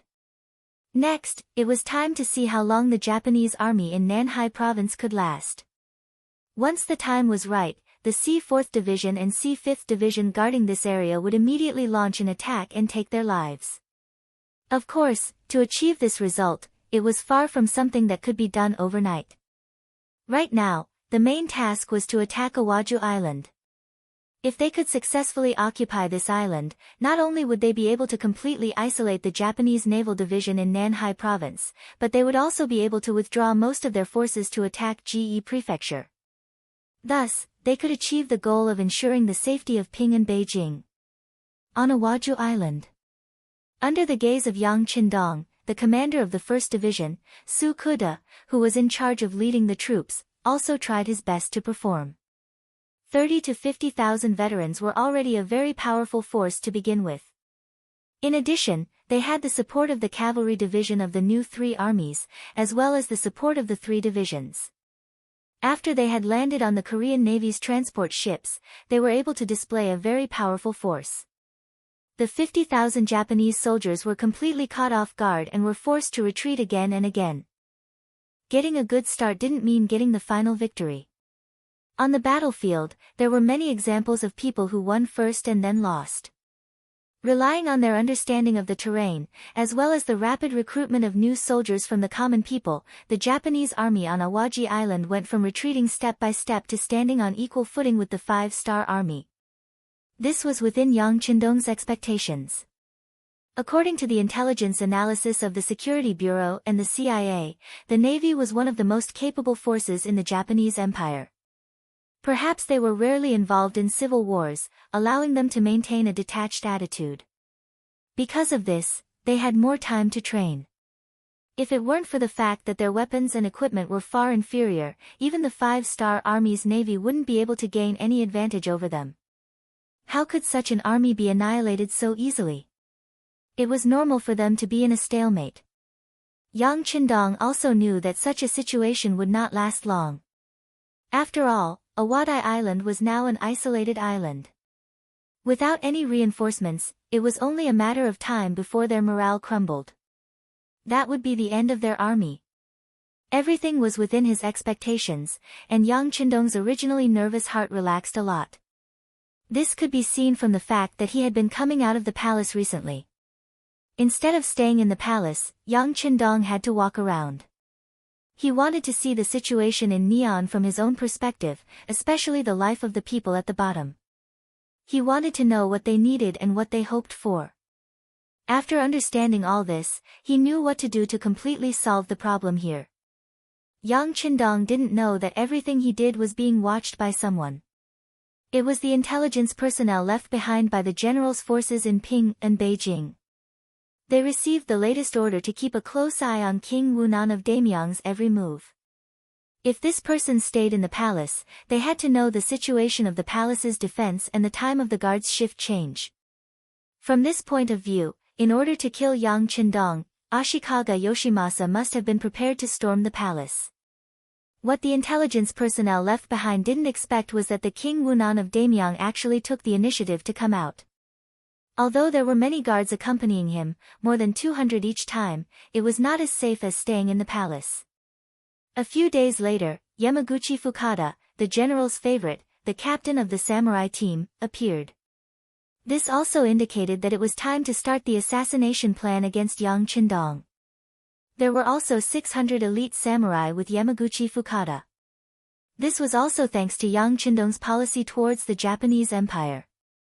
Since Qing and Beijing was occupied by him, except for the first half of the month when the city gate was closed and people were arrested and searched for, the rest of the time the city gate was opened wide, as if it was welcoming guests from all over the world. There were even immigration counters on the streets of Qing and Beijing. The general idea was to give the people of the Japanese Empire who wanted to be safe and live an ordinary life a way out. After all, the Japanese Empire was in internal strife, and the people who suffered the most would always be the people. Unlike those ambitious warlords, many people were still willing to live on the land in front of them. Once the immigration counters were opened, a large number of people signed up every day. Many of them had heard the news and came from nearby cities, or even farther places. The 600 elite samurai were mixed in with these people. They were dressed like ordinary people and sneaked into Qing and Beijing. It was so easy to enter Qing and Beijing, which made Yamaguchi Fukada more confident about the completion of this mission. He had brought 600 elite samurai, which was almost all of his strength. It was not impossible for him to storm the palace if he was prepared, not to mention assassinating Yang Qindong outside the palace. He was full of confidence. Fukada Tani, who was originally attacking Qing and Beijing, had taken the Maori regularization's ass. Yang Qindong seemed to have completely forgotten about the so-called safety. Every day after breakfast, he would start to visit the streets. These days, he even directly left Kyoto and began to wander in the nearby mountains and forests. He gave people the feeling that he was on a scenic tour, but he did not bring Princess Junko with him, which inevitably made people suspicious. Some intelligence personnel of the Japanese Empire thought that King Wunan of Daimyong was waiting for something, and that he should have known that someone was going to assassinate him. Regarding this, Yamaguchi Fukada naturally had a face full of disbelief. The assassination of Yang Qindong was extremely secret. Even the 600 samurai under his command only knew that they were going to carry out the mission, but they did not know the details of the mission. How could King Wunan of Daimyong know? It was clear that these people were scaring themselves and were scared by Yang Qindong. Yamaguchi Fukada had decided to act alone. With 600 samurai, even if they were prepared, what could they do? They could even kill him with a crowd of people. Speaking of which, Yang Qindong was not doing any seductive actions, nor was he setting up a trap for people to fall into. The reason why he had been wandering around the nearby mountains was because of the underground mines. The Japanese Empire was an island country. Due to the geological structure and volcanic rocks, there were very few mountains. However, in these mountains, there were relatively large reserves of coal, limestone, sulfur, copper, bismuth, and other minerals. The main reason why he appeared near Ping and Beijing was not because of these, but because he knew that there was a silver mountain nearby. This was also the main reason why the Japanese Empire was able to develop in the later period. He came to find the exact location of this place. Speaking of which, he still had to thank Yang Qindong for his previous life. When he was carrying out a mission here under the name of Yang Dong, he happened to hear from a local old man that there used to be a silver mountain here hundreds of years ago. The silver content was very high and very pure. That was God's longing for the people of the Japanese Empire. In fact, he was a little curious, so he asked some people and confirmed the authenticity of this matter. Now that he had returned to hundreds of years ago and came to this place, how could he let go of the silver mountain? Yang Xie's development was too fast. His own ability to produce blood was not bad, but he still felt a little stretched. Although he found a few silver mountains on the island of the Great F country, it had greatly alleviated all kinds of economic pressure. But then again, who would complain about having too much money? These days, Yang Qindong suddenly thought of this matter. Every day, he wandered around the nearby mountains to determine which mountain was his target. After a few days of hard work, he finally determined that his final target was the 3 mountains in front of him. Later, as long as he sent people to dig and develop, there would be a surprise waiting for him. After many days of hard work, there was finally a good result. Yang Qindong could not help but breathe a sigh of relief. Then, from a distance behind him, there were sounds of fighting and yelling.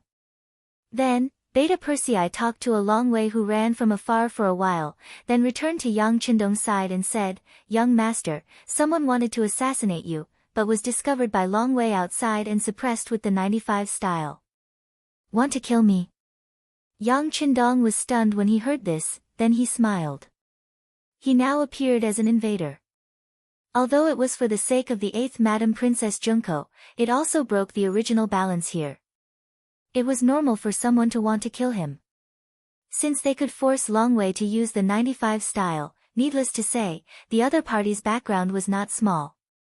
All kinds of thoughts flashed through his mind. Yang Qindong asked again, "Do you know who came?" Chapter 11:14. "I'll send someone to check it out." Beta Persei turned around and left. After a while, he took the 2 Long Wei soldiers and ran towards the direction where the gunshots came from. In that direction, Yamaguchi Fukada was smashing the ground with his fist. Some stones were smashed to pieces under the huge force, but he didn't seem to feel it at all. Samurai are different from ninjas. They can use the things around them, plus their own flexibility and speed, etc., to hide their body and achieve the effect of approaching the target at the closest distance. This way, they are better at assassination. In contrast, samurai's combat power is more powerful, but they are only strong in normal combat power. Every time they want to get close to the target, they have to make some big noise. Just like now, as soon as they made their decision, they were spotted by the dragon guards who were in charge of the outer perimeter security. After a failed warning, the dragon guards immediately opened fire. The dozens of warriors who were charging at the front were shot dead on the ground amidst the battle cries. The distance was at least 300 meters. The death of the samurai frightened Yamaguchi Fukada. He was forced to let the other samurai lie on the ground and try not to expose his body as much as possible. But at the same time, he was furious. This kind of opponent that he couldn't reach at all made him feel powerless. Under such a feeling, how could he be in a good mood? "Captain, let's retreat. The guns in their hands are too powerful, and they can fire continuously. If we rush up, we will only die."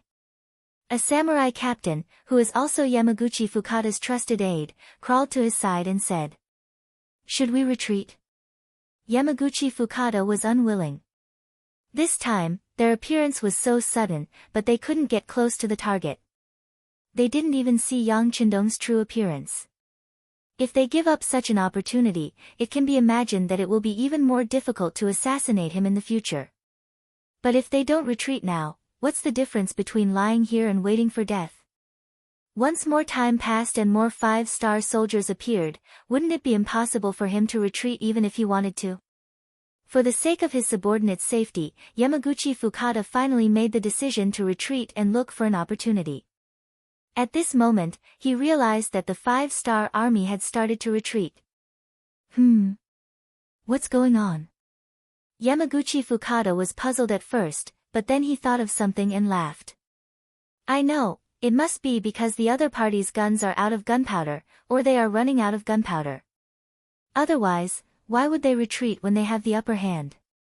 Yamaguchi Fukada, who felt that he knew the truth, was filled with energy again.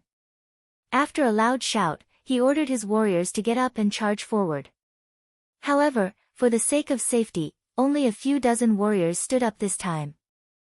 They were also guarding against the enemy's muskets and didn't want to suffer too many losses. The few dozen warriors stood up and waved their katanas as they charged forward. The 5-star army on the other side was indeed only retreating.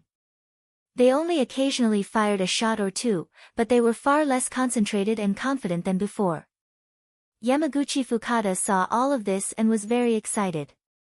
With loud shouts, the warriors under his command all stood up and charged forward in a frenzy. Yang Qindong was standing in an open space at the foot of the mountain. On his left and right were 100 Longwei soldiers. At this moment, they were all holding the 95 style in their hands and stood proudly. In front of them, the 50 Longwei soldiers who were in charge of the periphery were quickly retreating. When they retreated to Yang Qindong's side, the person in charge, Peng Yu, laughed and took the initiative to say, "Sixth young master, the mission to lure the enemy has been successfully completed." "Very good." Yang Qindong nodded with a smirk on his face. Of course, the retreat this time was not caused by a lack of bullets. After the assassination in Baiming's Kyoto Yongding Gate, the Longwei soldiers were fully equipped with bullets when they went out with Yang Qindong. 200 people could easily deal with an enemy 10 times their number, not to mention that this time they were facing an enemy 3 times their number.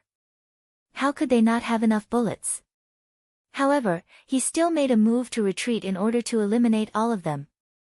Once they escaped and returned to Ping An City, they would be the biggest threat to his safety. Yamaguchi Fukada didn't know that when he saw that the enemy only had a few hundred people, which was a quarter of his forces, he couldn't help but want to look up to the sky and sigh. This was an opportunity given to them by the heavens.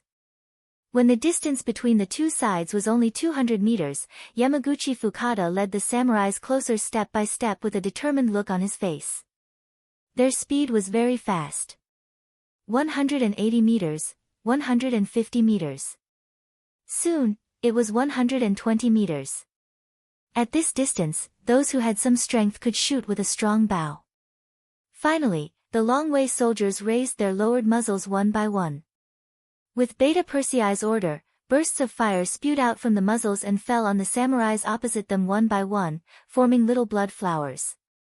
These were blood flowers, not snowflakes. With the appearance and production of these blood flowers, the samurais fell one after another in the process of charging. After several waves of attack, there were less than 200 people left in the team of nearly 600 people. Such a fast death rate made Yamaguchi Fukada's heart bleed after seeing it. This was the result of many years of hard work to train these 600 elites, but now, they died one by one without even touching the opponent's clothes or seeing the opponent's appearance clearly. This result was unacceptable. You guys retreat, the rest of you, charge with me. In order to leave a seed of hope for the samurais, Yamaguchi Fukada gritted his teeth and issued an order, forcing a team of 50 people to retreat, while he himself still resolutely rushed forward. Even if he was going to die, he wanted to die while charging forward. This was the only way to not disgrace the spirit of the samurai. But what happened next made Yamaguchi Fukada have the urge to vomit blood again. Just behind them, when the 50 samurais that he regarded as seeds turned around, 50 Longwei members suddenly appeared behind them. These 50 people came in a roundabout way after the battle started, with the idea of completely wiping out the enemy. Under the leadership of Yamaguchi Fukada, the 50 people fired their guns, as if they were practicing shooting. The difference was that they were shooting at targets during training, but now they were shooting at real enemies. 50 against 50, the battle ended very quickly. After hearing the gunshots and turning his head, Yamaguchi Fukada saw the scene of all the retreating members dying. At this time, there were less than 10 samurai standing beside him, and this was because the Longwei members showed mercy and did not continue to use them as targets. Otherwise, none of them would have survived. At this moment, the distance between the two sides was less than 80 meters. At a distance of 80 meters, the 95 style still had the advantage and completely controlled the situation. Beta Persei finally said, "You guys, surrender." Beta Persei shouted this sentence in Japanese. Although it was a little awkward, it was enough for the other party to understand what he said. Surrender.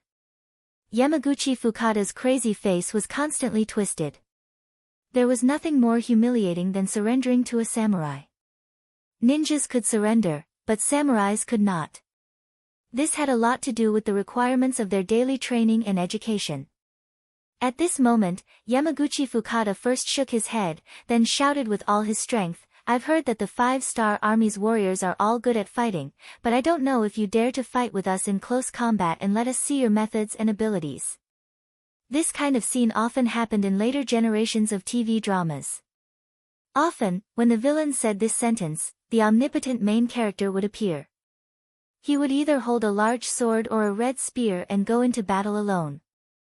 With just a few answers, he would be able to kill several Woku pirates. It was a very satisfying scene. But that was just a TV effect. In reality, no one would do that.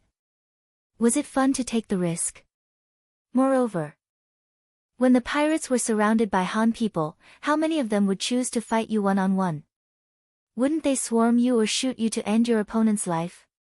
Idiot. Listening to Yamaguchi Fukada's challenge, Yang Qindong slightly opened his mouth and spat out these two words.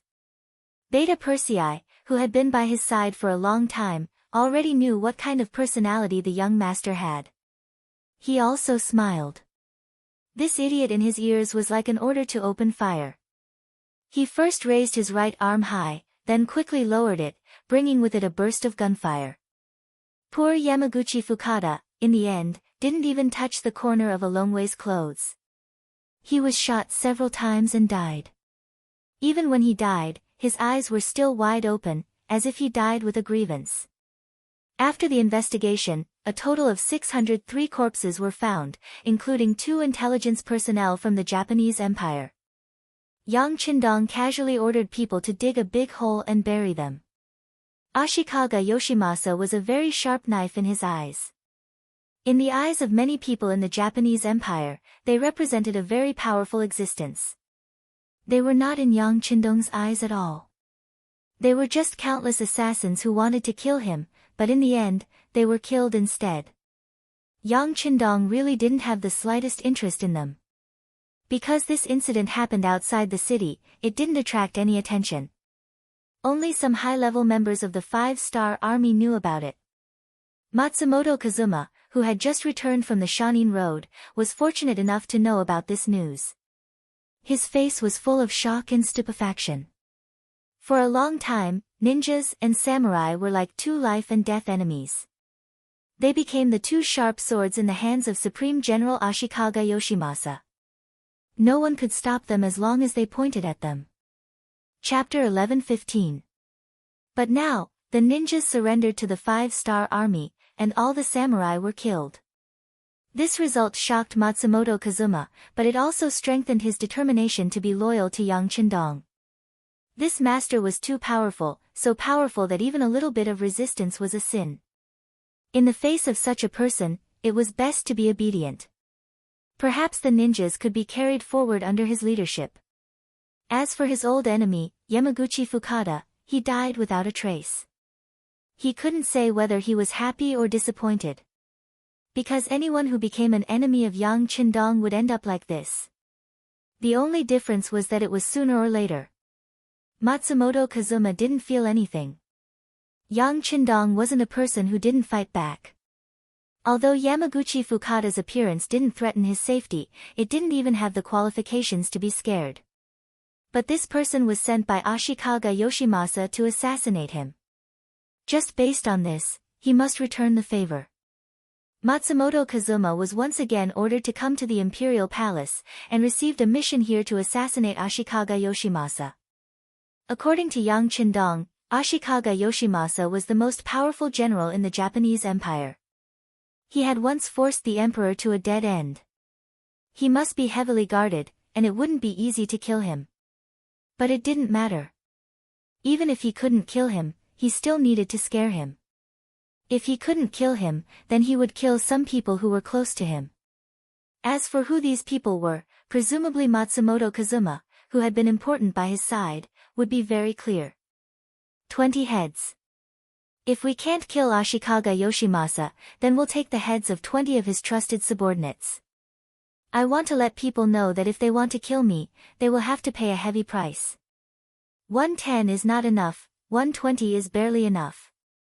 This was Yang Qindong's original words to Matsumoto Kazuma.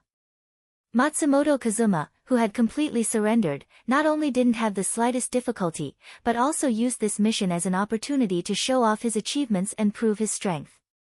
He personally led Suzuki, 10 jonin and 30 chunin to send out the mission, proving their determination to complete this mission.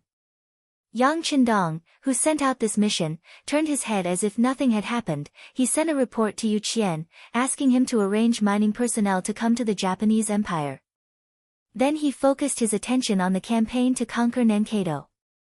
The war in the Jiu-E prefecture was as difficult as he expected. The soldiers and civilians of the Japanese Empire on the island resisted with all their strength. As an important stronghold of the Japanese Naval Division, the people here lived a good life. They were rarely affected by the war.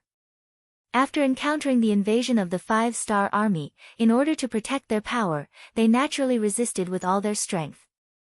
And because of the participation of the people, the enemy was developing more and more. Fortunately, the commander of the new army, Su-hee, took these factors into consideration before leaving, and barely managed to maintain the situation.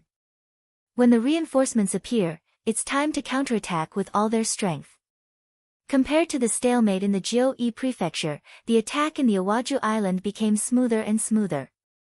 Although the initial resistance was fierce, as the 1st Reserve Division got used to the battlefield environment and exerted all their strength, the Japanese army in the Awaju Island, without any outside help, finally showed signs of defeat, and continued to expand. Finally, after 12 days of resistance, the main force was destroyed, and the rest were captured. The flag of the 5-star army was planted in the Awaju Island, which meant that the South Island had completely become an isolated city without any support. If they want to escape, they have to go through the artillery fire of the C4 Division and the C5 Division patrolling the surrounding waters. After suffering heavy losses in several consecutive attacks, they finally became well-behaved. After successfully capturing the Awaju Island, according to the previous plan, the defense of the island was handed over to the E-1st Division. He himself took the 1st Reserve Division and a division of cavalry back to the Jiu-E prefecture by transport ship and dealt with the remaining Japanese army together with Commander Su-hee. Compared to the 5-star army, Ashikaga Yoshimasa's situation became more and more difficult. Although the opposing forces in the flat well field had gradually lost their survival space under his suppression, the sudden appearance of ninja killers still gave the Supreme General a great headache. Fortunately, with the protection of the Divine Archery Battalion, plus the protection of the always cautious guards, he didn't get killed by the ninjas, but following that, his trusted subordinates were constantly killed. In just a few days, more than a dozen of his trusted subordinates had died, and it seemed that the ninjas didn't have any intention of stopping. Yamaguchi Fukada's samurai brigade had been missing for a long time, and Ashikaga Yoshimasa had reason to suspect that they had been completely wiped out. The appearance of these ninja killers also proved his guess. This was simply a revenge and targeting method implemented by the King Wunan of Daimyong. Originally, it was him who made the first move. Was there anything wrong with the other party giving him a taste of his own medicine? He just hoped that these ninjas would leave quickly, so that he could restore the stability under his rule. Finally, the 20 heads of the ministers were gathered together, and the ninjas suddenly disappeared without a trace as if they had come. Ashikaga Yoshimasa felt that the wind had passed, and at the same time, he ordered the army to go down north, and launched the final attack on the flat well field that had less than 10,000 soldiers. The flat well field was the minister that the emperor relied on, and he rose up after Princess Junko announced to the world that Ashikaga Yoshimasa had committed a crime. Logically speaking, even if he wasn't Yang Qindong's ally, he wouldn't be his enemy. But Yang Qindong didn't have a good impression of this person. Since you have so much power, why didn't you stand in front of the emperor earlier? If you did that, how could Ashikaga Yoshimasa be the dominant force? You didn't do that, but stood out after the death of the emperor and claimed to be righteous. This kind of person was clearly trying to take advantage of the situation. Yang Qindong didn't have the heart to pay attention to such a person, and allowed him to slowly weaken under the powerful attacks of the Grand General until he disappeared. Yang Qindong had never been interested in the internal strife of the Japanese Empire. He was constantly accumulating his strength, waiting for the grand battle with Ashikaga Yoshimasa. At that time, the entire Japanese Empire would be decided. For the sake of this day, the foreign divisions formed by the various provinces were sent to Wanation by the Navy's transport ships. The appearance of the foreign 4th Division, the foreign 5th Division, and the foreign 6th Division made the chips in Yang Qindong's hands even heavier. In the 8th month of 1458 AD, 8 months after Yang Qindong arrived in the Japanese Empire, Ashikaga Yoshimasa finally dealt with the biggest opposition to him, the flat well field, and killed him in the midst of the chaos. Then, he began to mobilize his troops, looking as if he was going to head straight for Qing and Beijing. A great battle to determine the ultimate leadership of the Japanese Empire was about to begin. After Flat Well Field was killed, the Grand General Ashikaga Yoshimasa, who had successfully taken over the Hokuriku province, quickly received a letter of surrender from the ruler of the northernmost Hokuriku province. At this point, he became the new king of the Japanese Empire. If it wasn't for the sudden intervention of the 5-star army, his power would have far surpassed that of the deceased emperor. Ashikaga Yoshimasa, who had reorganized the army left behind by Hireda's death, and recruited a lot of new troops from the local area. His army had reached a total of 500,000 men, and he led his army down south, heading straight for Heian City. From his point of view, it was time to settle the grudge between him and Yang Qindong. The Awaji Island and Ge Prefecture had already been taken by Yang Qindong, and only Nankado was not in his hands. However, that didn't matter anymore. With the C4th Division and C5th Division keeping an eye on that place, and with the absolute advantage of the high-tech artillery, the other side had no chance of escaping. Without any support, and even with the supply of food and water completely cut off, how long could the 300,000 Japanese army in Nankado last? Yang Qindong was also curious. Of course, now was not the time to think about these things. The Grand General had already led the main forces to head down. How to stop the enemy's attack was the problem that needed to be considered now. There was also news from the mountain shade. The local force Sensei Naganabu that he supported had finally lost to the 100,000 elite troops of the Maori regularization. Originally, Shintianya's sudden attack, after snatching the rations of Maori Zheng's 100,000-strong army, had indeed foiled the enemy's original plan, forcing them to turn back. However, elites were elites. When the Maori regularization, with the support of the Grand General, regained the provisions, the two sides fought a bloody battle. It could not even be called a bloody battle. After a slight resistance, Fukada Tani's troops were defeated. If not for Sensei Naganabu's timely arrival, he would have died. The Maori regularization was worthy of being the Grand General's #1 fierce general. Even in the face of the joint forces of Sensei Naganabu and Fukada Tani, he did not have the slightest fear. Instead, he ordered a fierce attack. In the end, after a standoff of 12 hours, Sensei Naganabu, who had allied with the Maori regularization, was disappointed to find that some of his allies had left him. The actions of his allies caused Sensei Naganabu to lose their support. In the end, they had no choice but to retreat regretfully. Because of this, the Maori regularization had taken over half of the mountain shade. They had seized countless provisions and people, greatly increasing their own strength. At the same time, it had also increased the difficulty of Yang Qindong's conquest of the Japanese Empire. Outside Ping and Beijing, the mountain shades Danbo Prefecture, the Dongshan Prefecture's Jinjiang Prefecture, and the Donghai Prefecture's Iga region were all filled with flags and military tents. From a distance, it looked like there was no end to it. It looked like they were going to rush up and tear apart Ping and Beijing. In the palace of Ping and Beijing, Yang Qindong was not aware that he was surrounded. On the contrary, he had a relaxed expression on his face. At this moment, he was looking at the subordinates who had followed him. The 1st Cavalry Division's commander Tian Hu, the 4th Army Division's commander Ling Daqiang, the 7th Army's commander Tian Su, the new Army's commander Su He, the 1st Reserve Division's commander Su Da, as well as the 2nd, 3rd, 4th, 5th, and 6th Division's commanders were all present. Behind them were the 5-star Army's 220,000 soldiers. Compared to Ashikaga Yoshimasa's 600,000 soldiers, this was a small number. However, compared to the 5-star army, this was already a considerable force. Chapter 11:16. Apart from a few foreign tribes, the rest were all elite soldiers who had been through hundreds of battles. Among them were the Leng Feng Division, the Lu 4th Division, and the Lu 7th Division, who were all armed with firearms. And all these people were gathered together just to defend the peace capital, so Yang Qindong really didn't feel any pressure. Of course, if it was just to defend the city, these troops were naturally enough. But Yang Qindong didn't just want that. He wanted to conquer the entire Japanese empire. Especially when Baiming boasted of its wings and gradually began to show its fangs, the pressure on the new 1st Army and the new 2nd Army on the grassland was increasing day by day. If the problem couldn't be solved, unpredictable things would happen at any time. Baiming's development over the years, especially since the mobilization of the entire army, had risen to 4 million troops. Just this huge number alone was enough to have a deterrent effect.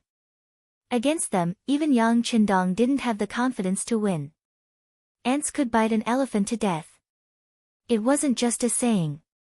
Therefore, in the eyes of others, Yang Qindong, who should be defending Ping and Beijing, had decided to launch a counterattack. He wanted to eliminate the main force of Ashikaga Yoshimasa, so as to quickly get out of the quagmire of war in the Japanese Empire. The war in the Japanese Empire had been going on for 8 months. Compared to taking down the Golden Border dynasty in 30 days and taking down the other Southeast Asian countries in 2 or 3 months, the delay here was really too long. The longer the war dragged on, the greater the investment, and the greater the pressure on money and food. This was naturally not a good thing for Yang Xie, who was still in the development period. Even if it was to solve the pressure in other aspects, the war here should be over. The people present at the meeting were all the troops Yang Qindong had to attack the Japanese Empire. Yes, at this moment, he couldn't find any more reinforcements. Although the 5-star army was strong and had developed over the years, their military strength wasn't too little. However, they had occupied too much territory and there were too many places that needed to be guarded. These 200,000 plus soldiers were already the majority of Yang Qindong's mobile forces. When Yang Qindong's gaze landed on the generals, everyone's gaze also converged on him. Upon closer inspection, one could see that their breathing was slightly rapid. Clearly, they had also guessed the theme of this meeting. They knew that the war was about to begin, and that the time to make a great contribution had come. Compared to the nervousness in the hearts of the generals, Yang Qindong was extremely relaxed.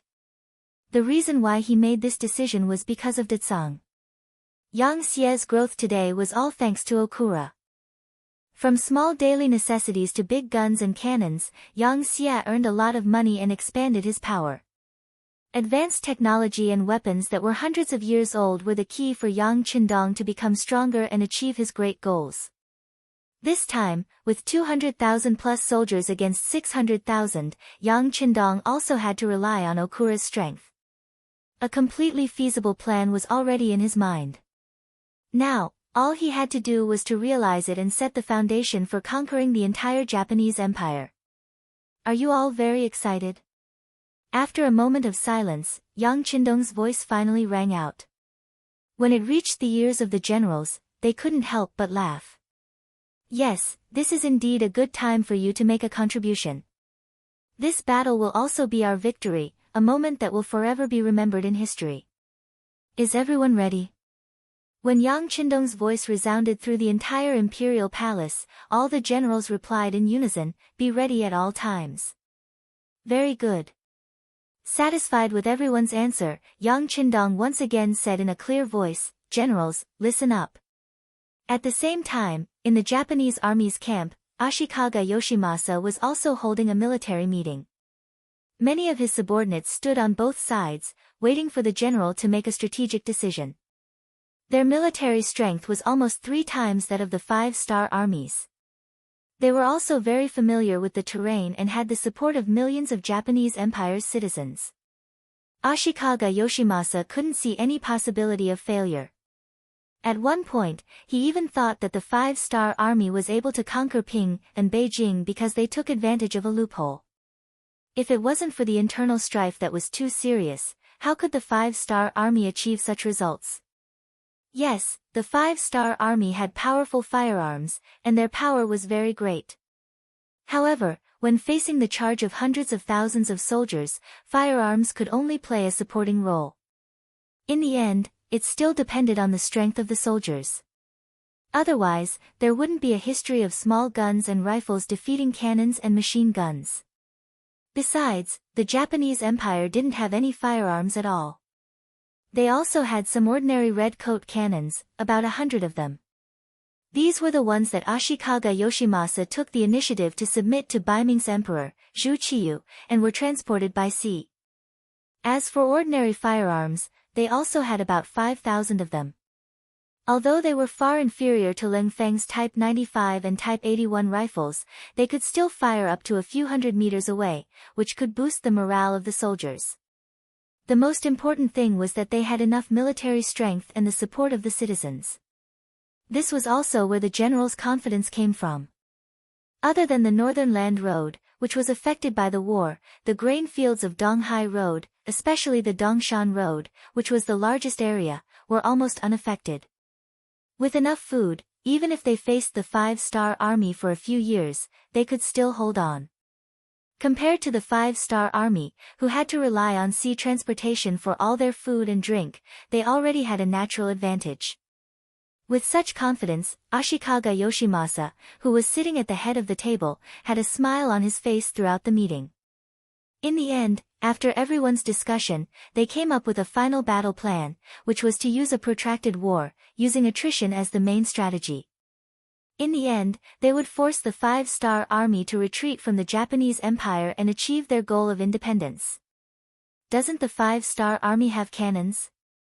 Moreover, they can fire up to a distance of 13 miles.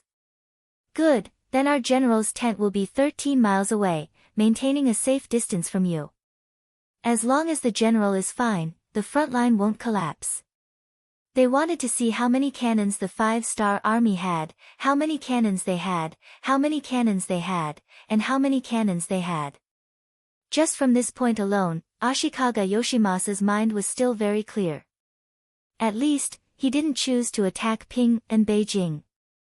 Otherwise, with a strong city and powerful cannons, he would be the one at a disadvantage. However, if it was a confrontation, then it would be completely different. Especially since Baiming had sent news that they were about to encircle and annihilate the five-star army on the grasslands. As long as they could hold the five-star army's main force here, once the grasslands fell, their minds would be in chaos.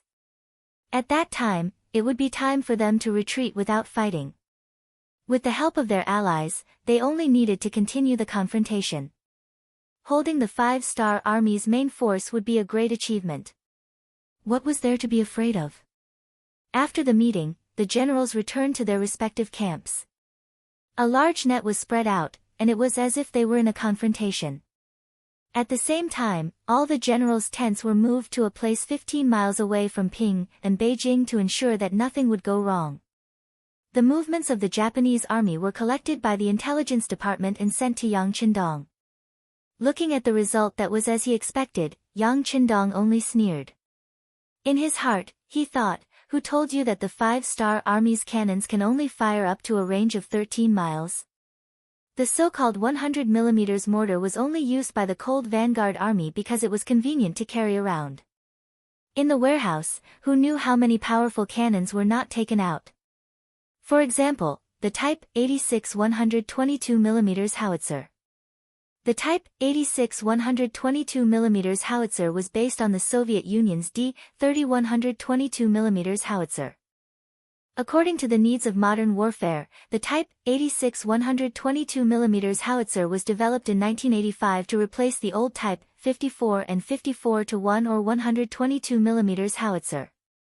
The Type 86 122mm howitzer's barrel was longer, and it was 30 times the caliber. It weighed 3.2 tons and had a firing rate of 6 to 8 rounds per minute. It had a 360 degrees firing range. It could use anti-personnel grenades, armor-piercing bullets, extended-range bullets, smoke bombs, flares, anti-armor shrapnel and many other types of ammunition. The range of normal shells was 18 kilometers, and the range of concave extended-range bullets was 21 kilometers. The Type 86 used anti-armor shrapnel that contained 30 bullets. It had an armor-piercing thickness of 500 millimeters and a maximum range of 15 kilometers. Compared to other types of howitzers, the Type W86 structure was compact, easy to operate, long range, high accuracy, simple manufacturing, and low cost. It could be said that it caught up with the world's advanced standards. Especially the Type 86's 360 degrees firing range and long range, it was second to none in the world. The range of the Type W86 was 15 kilometers, which was twice the range of the 100mm howitzer. It could definitely catch the enemy off guard. In Qing and Beijing's national treasury, there was a 122mm howitzer. As to when it appeared and why it appeared, no one knew. However, they knew that it was very powerful. At this point, it had to be said that Yang Qindong had set up a persona for himself. He rarely explained anything that was taken out of the warehouse. At first, some people were curious about where the things came from. Beta Persei had also made mistakes in this regard. He even chased after Yang Qindong for an answer. The answer was that he did not get any answer and was even arranged to train in the army. This scared Beta Persei. He was not afraid of hardships as a soldier, but he was afraid that he would lose his identity as a young family servant. After training for a while, he returned to Yang Qindong's side and kept his mouth shut. He knew what to ask and what not to ask. Even Beta Persei was like this. It could be imagined that other people would not dare to ask so many questions. Because of this, Yang Qindong became even more mysterious. When the 122mm howitzer appeared in front of several generals, they were inevitably shocked. Some of them had heard some news that there were some powerful cannons being developed in the arsenal of Qiqian City, but no one had seen what it looked like. Now that they finally had the opportunity to feast their eyes, they were naturally surprised and excited. Chapter 11-17. Sixth Young Master, can we touch it? Commander Ling Si, Ling Dechang, asked excitedly and nervously. As the commander in charge of the firearms division, he had a natural affinity for firearms. When he saw the powerful cannon, he was as excited as a cavalry seeing a good horse. Commander Ling Qi's face was also filled with excitement, but at the same time, he was also very nervous, afraid that Yang Qindong would reject him. Fortunately, Yang Qindong nodded with a smile. Of course, this thing isn't made of paper. It won't break. This sentence also caused the crowd to burst into laughter. Then, everyone walked up and touched the metal thing that was rumored to be powerful. Even the commander of the 1st Cavalry Division, Tian Hu, looked at it curiously. In the era of cold weapons, cavalry was already a very powerful existence. The Mongol Empire was the one who used them to the extreme, and they had once conquered a huge piece of land. It wasn't until firearms appeared that cavalry went from glory to decline. Based on this, Tian Hu shouldn't like firearms. Just like the commander of the new army, Su He, who led a cavalry division, he obviously didn't like firearms. He thought that the appearance of firearms suppressed the development of cavalry. As a student of the Yang Family Academy, Tian Hu didn't think this way. Or rather, he didn't like it, but his rationality told him that the situation was irreversible. Since that was the case, it was better to learn more and accept new things and new technology so that they wouldn't be eliminated by society. After a quarter of an hour, the entire body of the 122mm howitzer had been touched by everyone. Yang Qindong said, "You've seen the cannon. Next, it's up to you guys to see how you perform. In short, you must find Ashikaga Yoshimasa's main tent. Only then can the power of the cannon be maximized and it's time for us to counterattack." Understood. When it came to serious matters, all the generals became serious and replied in unison. Yes, Yang Qindong's plan was to capture the ringleader first. As long as they could bombard Ashikaga Yoshimasa, without a leader, the next battle would be easy. Speaking of which, this wasn't the first time Ashikaga Yoshimasa was threatened by cannons. When the emperor was still alive, he had bought the Type 59-1 130mm cannon from the 5-star army through his daughter, Princess Junko. This cannon had a longer range than the Type 122mm howitzer, and he had spent a total of 10,000 to 20,000 taels of silver to buy it. It could be said that the emperor had used up all his money. The 122mm howitzer was only halfway to its target. This time, if it wanted to show off its power, it had to find Ashikaga Yoshimasa's specific location first. This matter could only be entrusted to the various generals, and the generals who already knew everything were all thinking about how to complete this mission and earn some merit. Outside Qing and Beijing, the 500,000-strong Japanese Empire's army stood in a continuous line. They maintained a distance of more than 10 li between the two sides, indicating that they were cautious and prepared. All the generals' tents had to be pushed back by 5 li to make it safer. However, as the great general, the commander-in-chief of the three armies, Ashikaga Yoshimasa's tent had to be pushed back by 5 li to make it safer. The distance of 25 li from the city gate made Ashikaga Yoshimasa's entire body feel safe. Especially when there were several fake main tents in the surroundings. Unless the high-ranking generals knew the inside story, it would be difficult to tell which one was the real main tent and which one was his shelter. Some people didn't think much of Ashikaga Yoshimasa's cautiousness and thought that it was a sign that he was afraid of the 5-star army. However, for the great general who had almost lost his life to the cannons, he believed that facing the 5-star army with their advanced cannons, no matter what he did, it wouldn't be too much. This was because he had personally witnessed the scene of the great general's mansion being razed to the ground. It could be said that he would never forget it. After suffering a loss, he had to remember it. This time, Ashikaga Yoshimasa had set up his main tent in front of the rear army. After the middle army, it was 25 li away from Qing and Beijing. Not only that, but he had also created several fake main tents to cover himself. He didn't believe that the 5-star army could do anything to him this time. In modern warfare, military headquarters were built very hidden. Even radar couldn't detect it. This was because they were worried that the enemy would directly lock onto them and kill them. Speaking of which, this was called being cautious. In comparison, although Ashikaga Yoshimasa had also made some preparations, his level was too low. As the director of the Japanese Empire's Intelligence Bureau, Guan Xing had already made arrangements. He was just waiting for Ashikaga Yoshimasa to reveal his approximate location and report it through the radio. What the five-star army needed to do was to force out Ashikaga Yoshimasa's exact location. As for how to do this, it wasn't difficult. They only needed to launch a large-scale attack.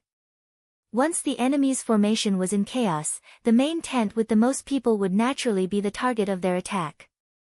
It's up to you. On top of the North City Tower in Qing and Beijing, Yang Qindong, who was wearing a golden armor, looked at the generals below with bright eyes and spoke with confidence. Please rest assured, sixth young master. All the generals who led the troops were also very excited and replied with a firm expression. This time, only one regiment of the new army was left behind to take care of the daily security of Qing and Beijing, including the 5 foreign divisions. This showed Yang Qindong's great determination to destroy the Japanese Empire in one battle. No one would have thought that Yang Qindong would actually adopt a posture of attacking with all his troops when he was outnumbered. And it was precisely because of this that they were able to catch the enemy off guard and gather the enemy in one battle. Open the city gates. Yang Qindong ordered in a firm tone. Open the city gates. Beta Persei on the side shouted with his loud voice. Then, the thick and heavy city gates of Qing and Beijing were pushed open from the inside.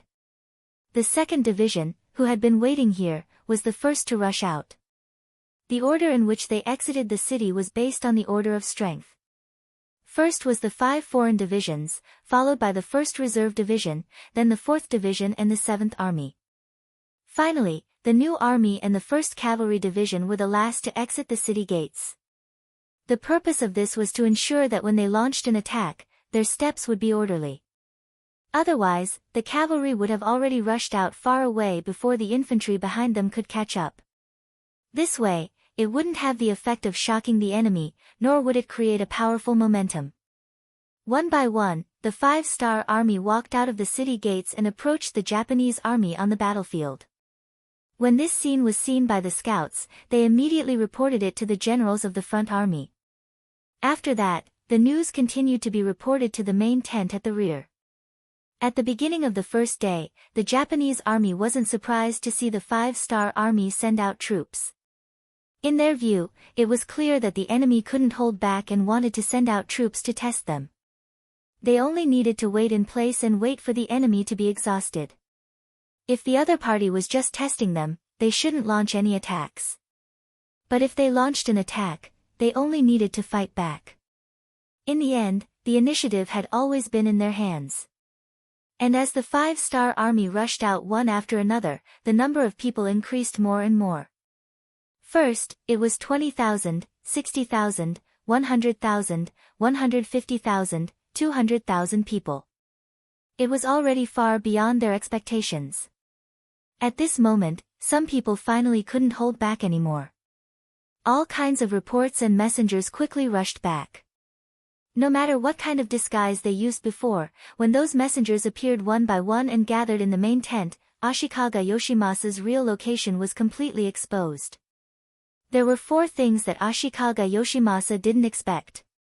First, he didn't expect that after putting so much effort into disguising himself, it would be exposed so quickly.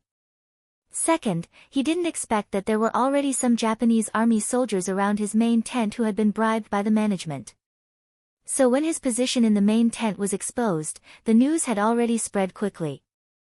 Third, he didn't expect that the 5-star army had already prepared a lethal weapon with an attack range of up to 30 miles.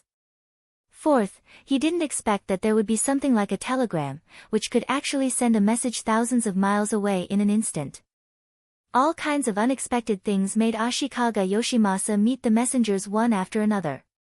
Before he was ready to move his camp, a heavy whistling sound resounded in front of him. Then the first artillery shell fell from the sky and landed on the ground more than 10 meters away from his main tent.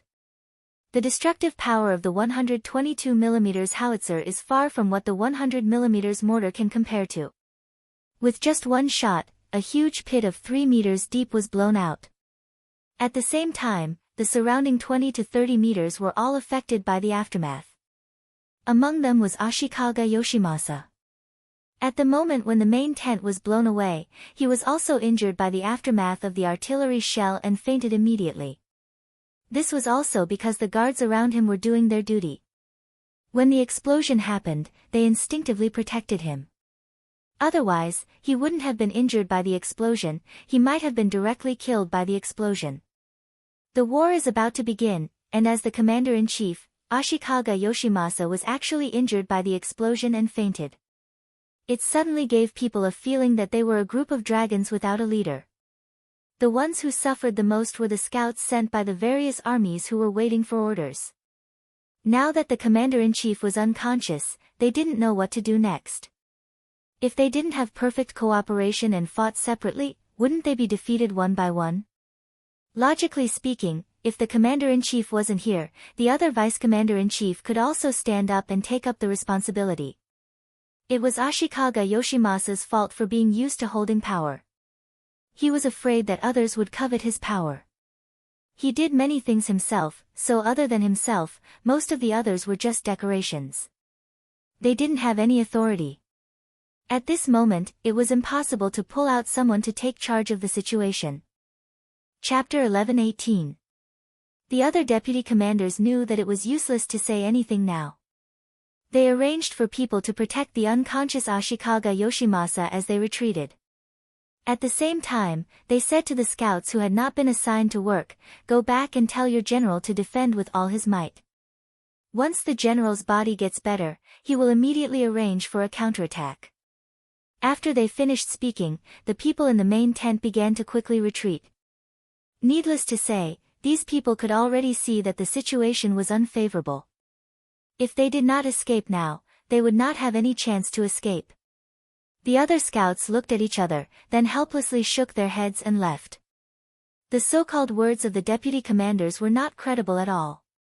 What did they mean by defending with all their might? What should they do without a plan? Who would protect them from the flanks? Without a plan, wouldn't they fall into danger at any time? The scouts were very confused. The only thing they could do was to report back what they saw. As for what to do, it was up to their general to decide. A cannon from afar blew up the army camp, and the general was crippled before the battle began. The news of Ashikaga Yoshimasa being injured and unconscious quickly spread through the army camp. It also reached the ears of Qing. Another urgent telegram was sent to Yang Qindong. This made him, who had been bitterly waiting for news, unable to help but heavily slapped the desk in front of him. He laughed heartily and said, "Good, the heavens are helping me. Pass down the order, the entire army will attack according to the plan. Take advantage of the enemy's weakness and take his life." Without a general, the enemy was like a person without a brain. Even if he had 4 limbs and was powerful, what was the use? He was just a human punching bag. On the main battlefield, Yang Qindong's order was quickly passed down to the various troops by the scouts. The 5-star army, who had been waiting for the final attack, became excited. Their battle cries were loud, and could be heard clearly from more than 10 miles away. Then, the army attacked, heading straight for the enemy camp.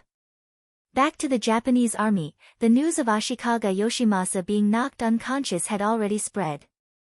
This made some of the generals have a bad feeling. On the battlefield of 500,000 soldiers, without a unified command, how chaotic would it be? If they couldn't cooperate with each other, how could they unleash their strength to the extreme? Since that was the case, should they choose to fight against the 5-star army's main force without any command? Or choose to retreat? Everyone had different ideas and thoughts. He kept making more and more choices between fighting and retreating. As a result, there were people retreating and people fighting. Not to mention the retreating army, after they left the battlefield, there were a lot of empty positions, which was the most fatal. As a result, some of the Japanese army suddenly realized that they had no allies left or right. What was originally a united front became a lone army. At this time, the 5-star army quickly filled in the gaps and occupied these unoccupied lands. Then, They attacked from the front, left, and right. The Japanese army that stayed behind to defend became targets. When faced with attacks from three sides, their defensive line quickly collapsed, and then they were defeated. The good situation was ruined in an instant. Especially the cavalry of the 1st Cavalry Division and the new army, wherever they went, no one could stop them. Infantry was inherently weak against cavalry, and the morale of the army was shaken. The outcome seemed to have been decided long ago. This directly led to the encirclement of the Japanese Empire's lone army. They were heavily injured, and then they surrendered. When the 5 foreign divisions arrived at the front lines, they could only accept prisoners and various supplies. This made them somewhat unwilling. But there was no other way. In terms of speed and impact, they were far too inferior to cavalry. Only the 4th Army Division, the 7th Army, and elite infantry like the 1st Reserve Division could barely keep up with the cavalry and encircle or cripple the Japanese Empire. The development of the war went even more smoothly than planned. In just 3 days, they had defeated nearly 200,000 Japanese army, and captured more than 180,000 of them. When the news reached the rear, Yang Qindong became very excited. He gave the order that the remaining soldiers should chase after the enemy and not follow the example of an overlord. The progress of the war was so smooth that it was impossible for the 5 foreign divisions to complete the task of cleaning up the battlefield and seizing supplies. Based on his past experience, Yang Qindong waved his hand and called for the other foreign and Han people who had already moved to Qing and Beijing to rush to the front lines and help the army clean up the battlefield. They would then distribute the spoils according to their work and reap the benefits. After coming to this world, Yang Qindong felt that some things had changed. For example, using firearms to defeat cold weapons wasn't as exaggerated as it was described in history, where a few people could defeat thousands or even tens of thousands of people. Everything depended on the will to fight. If a few people with firearms were to face off against hundreds of Suicide Squad members, they wouldn't even dare to say that they could win, let alone thousands or tens of thousands of people. This was also the reason why he still couldn't achieve success even though he had a cold weapon army. Zhu Di, the founder of the Ming dynasty, had brought a firearms camp to conquer the grassland. But didn't he still win and lose against the grassland cavalry? It didn't mean that he had won a one-sided victory. Of course, some things didn't change, such as the power of the people. Everything had been proven when the dynasty of Phnom Penh was destroyed. The reason why a country was destroyed in 31 days was because of the help of the people. Now he wanted to copy the path of success and borrow the help of the foreign people in Qing and Beijing. Yang Qindong, who had always advocated for the unity of the army and the people, gave his orders. While it was hard to say whether the local aborigines would agree, but a portion of the Hans who had migrated from other races would respond enthusiastically. Some of them were even experienced enough to drive their own carriages out of the city in order to help the army transport more supplies. When tens of thousands of people entered the battlefield, and the number was still increasing, the pressure on the 5 foreign divisions was suddenly reduced. They could finally keep up with the pace of the other main forces. The follow-up forces followed. When Yang Qindong was about to take a breath, the intelligence bureaus suddenly reported that a Japanese army of tens of thousands had appeared in the southwest of Qing and Beijing. They were marching rapidly towards Qing and Beijing. The leader was the first general under Ashikaga Yoshimasa, Maori regularization. It turned out that when the news of the Japanese army's defeat and the general's injury and coma reached the Shanin Road, Maori regularization felt that something was wrong. After thinking about it, he decided to take advantage of the fact that Qing and Beijing's military strength was empty to seize the place. In this way, it would be equivalent to cutting off the 5-star army's path of retreat. Perhaps it would be able to reverse the entire situation. With this idea in mind, Maori regularization left behind the main forces to continue crushing Sensei Naganabu, while he brought 20,000 soldiers and rushed towards Qing and Beijing. He wanted to take the Japanese Empire by surprise and reverse the situation. He wanted to be the hero of the Japanese Empire. 20,000. When he heard this result, Yang Qindong's eyes flashed with a trace of worry. At this time, the main forces of the five-star army were constantly chasing after the Japanese Empire's army and inflicting heavy losses on them. If you wanted to call them back, it wouldn't be possible in a short period of time. On the contrary, it might cause an accident to the originally victorious situation. However, if he didn't call back the reinforcements, the current Qing and Beijing only had his 1,000 black cavalry and a regiment of new army cavalry. The total number of people was only 3,000. Considering that the security of the city couldn't be left unguarded, especially since most of the foreign races had already left the city and most of the Japanese Empire's natives were in the city, it was even more important to leave some defensive forces behind. Then let's fight. Yang Qindong quickly made a decision. He was determined to bring the 1,000 black cavalry and create another miracle. The black cavalry was Yang Qindong's ultimate bodyguard. Logically speaking, they should be the safest. However, on the battlefield, they had repeatedly become firefighters. Whenever there was danger, they would rush there. Who knew how many times they had played the role of a hero who won against a large number of enemies? This time, they had no choice but to go into battle and fight against a large number of enemies. He called the cavalry commander of the new army over and handed over the task of guarding Qing and Beijing.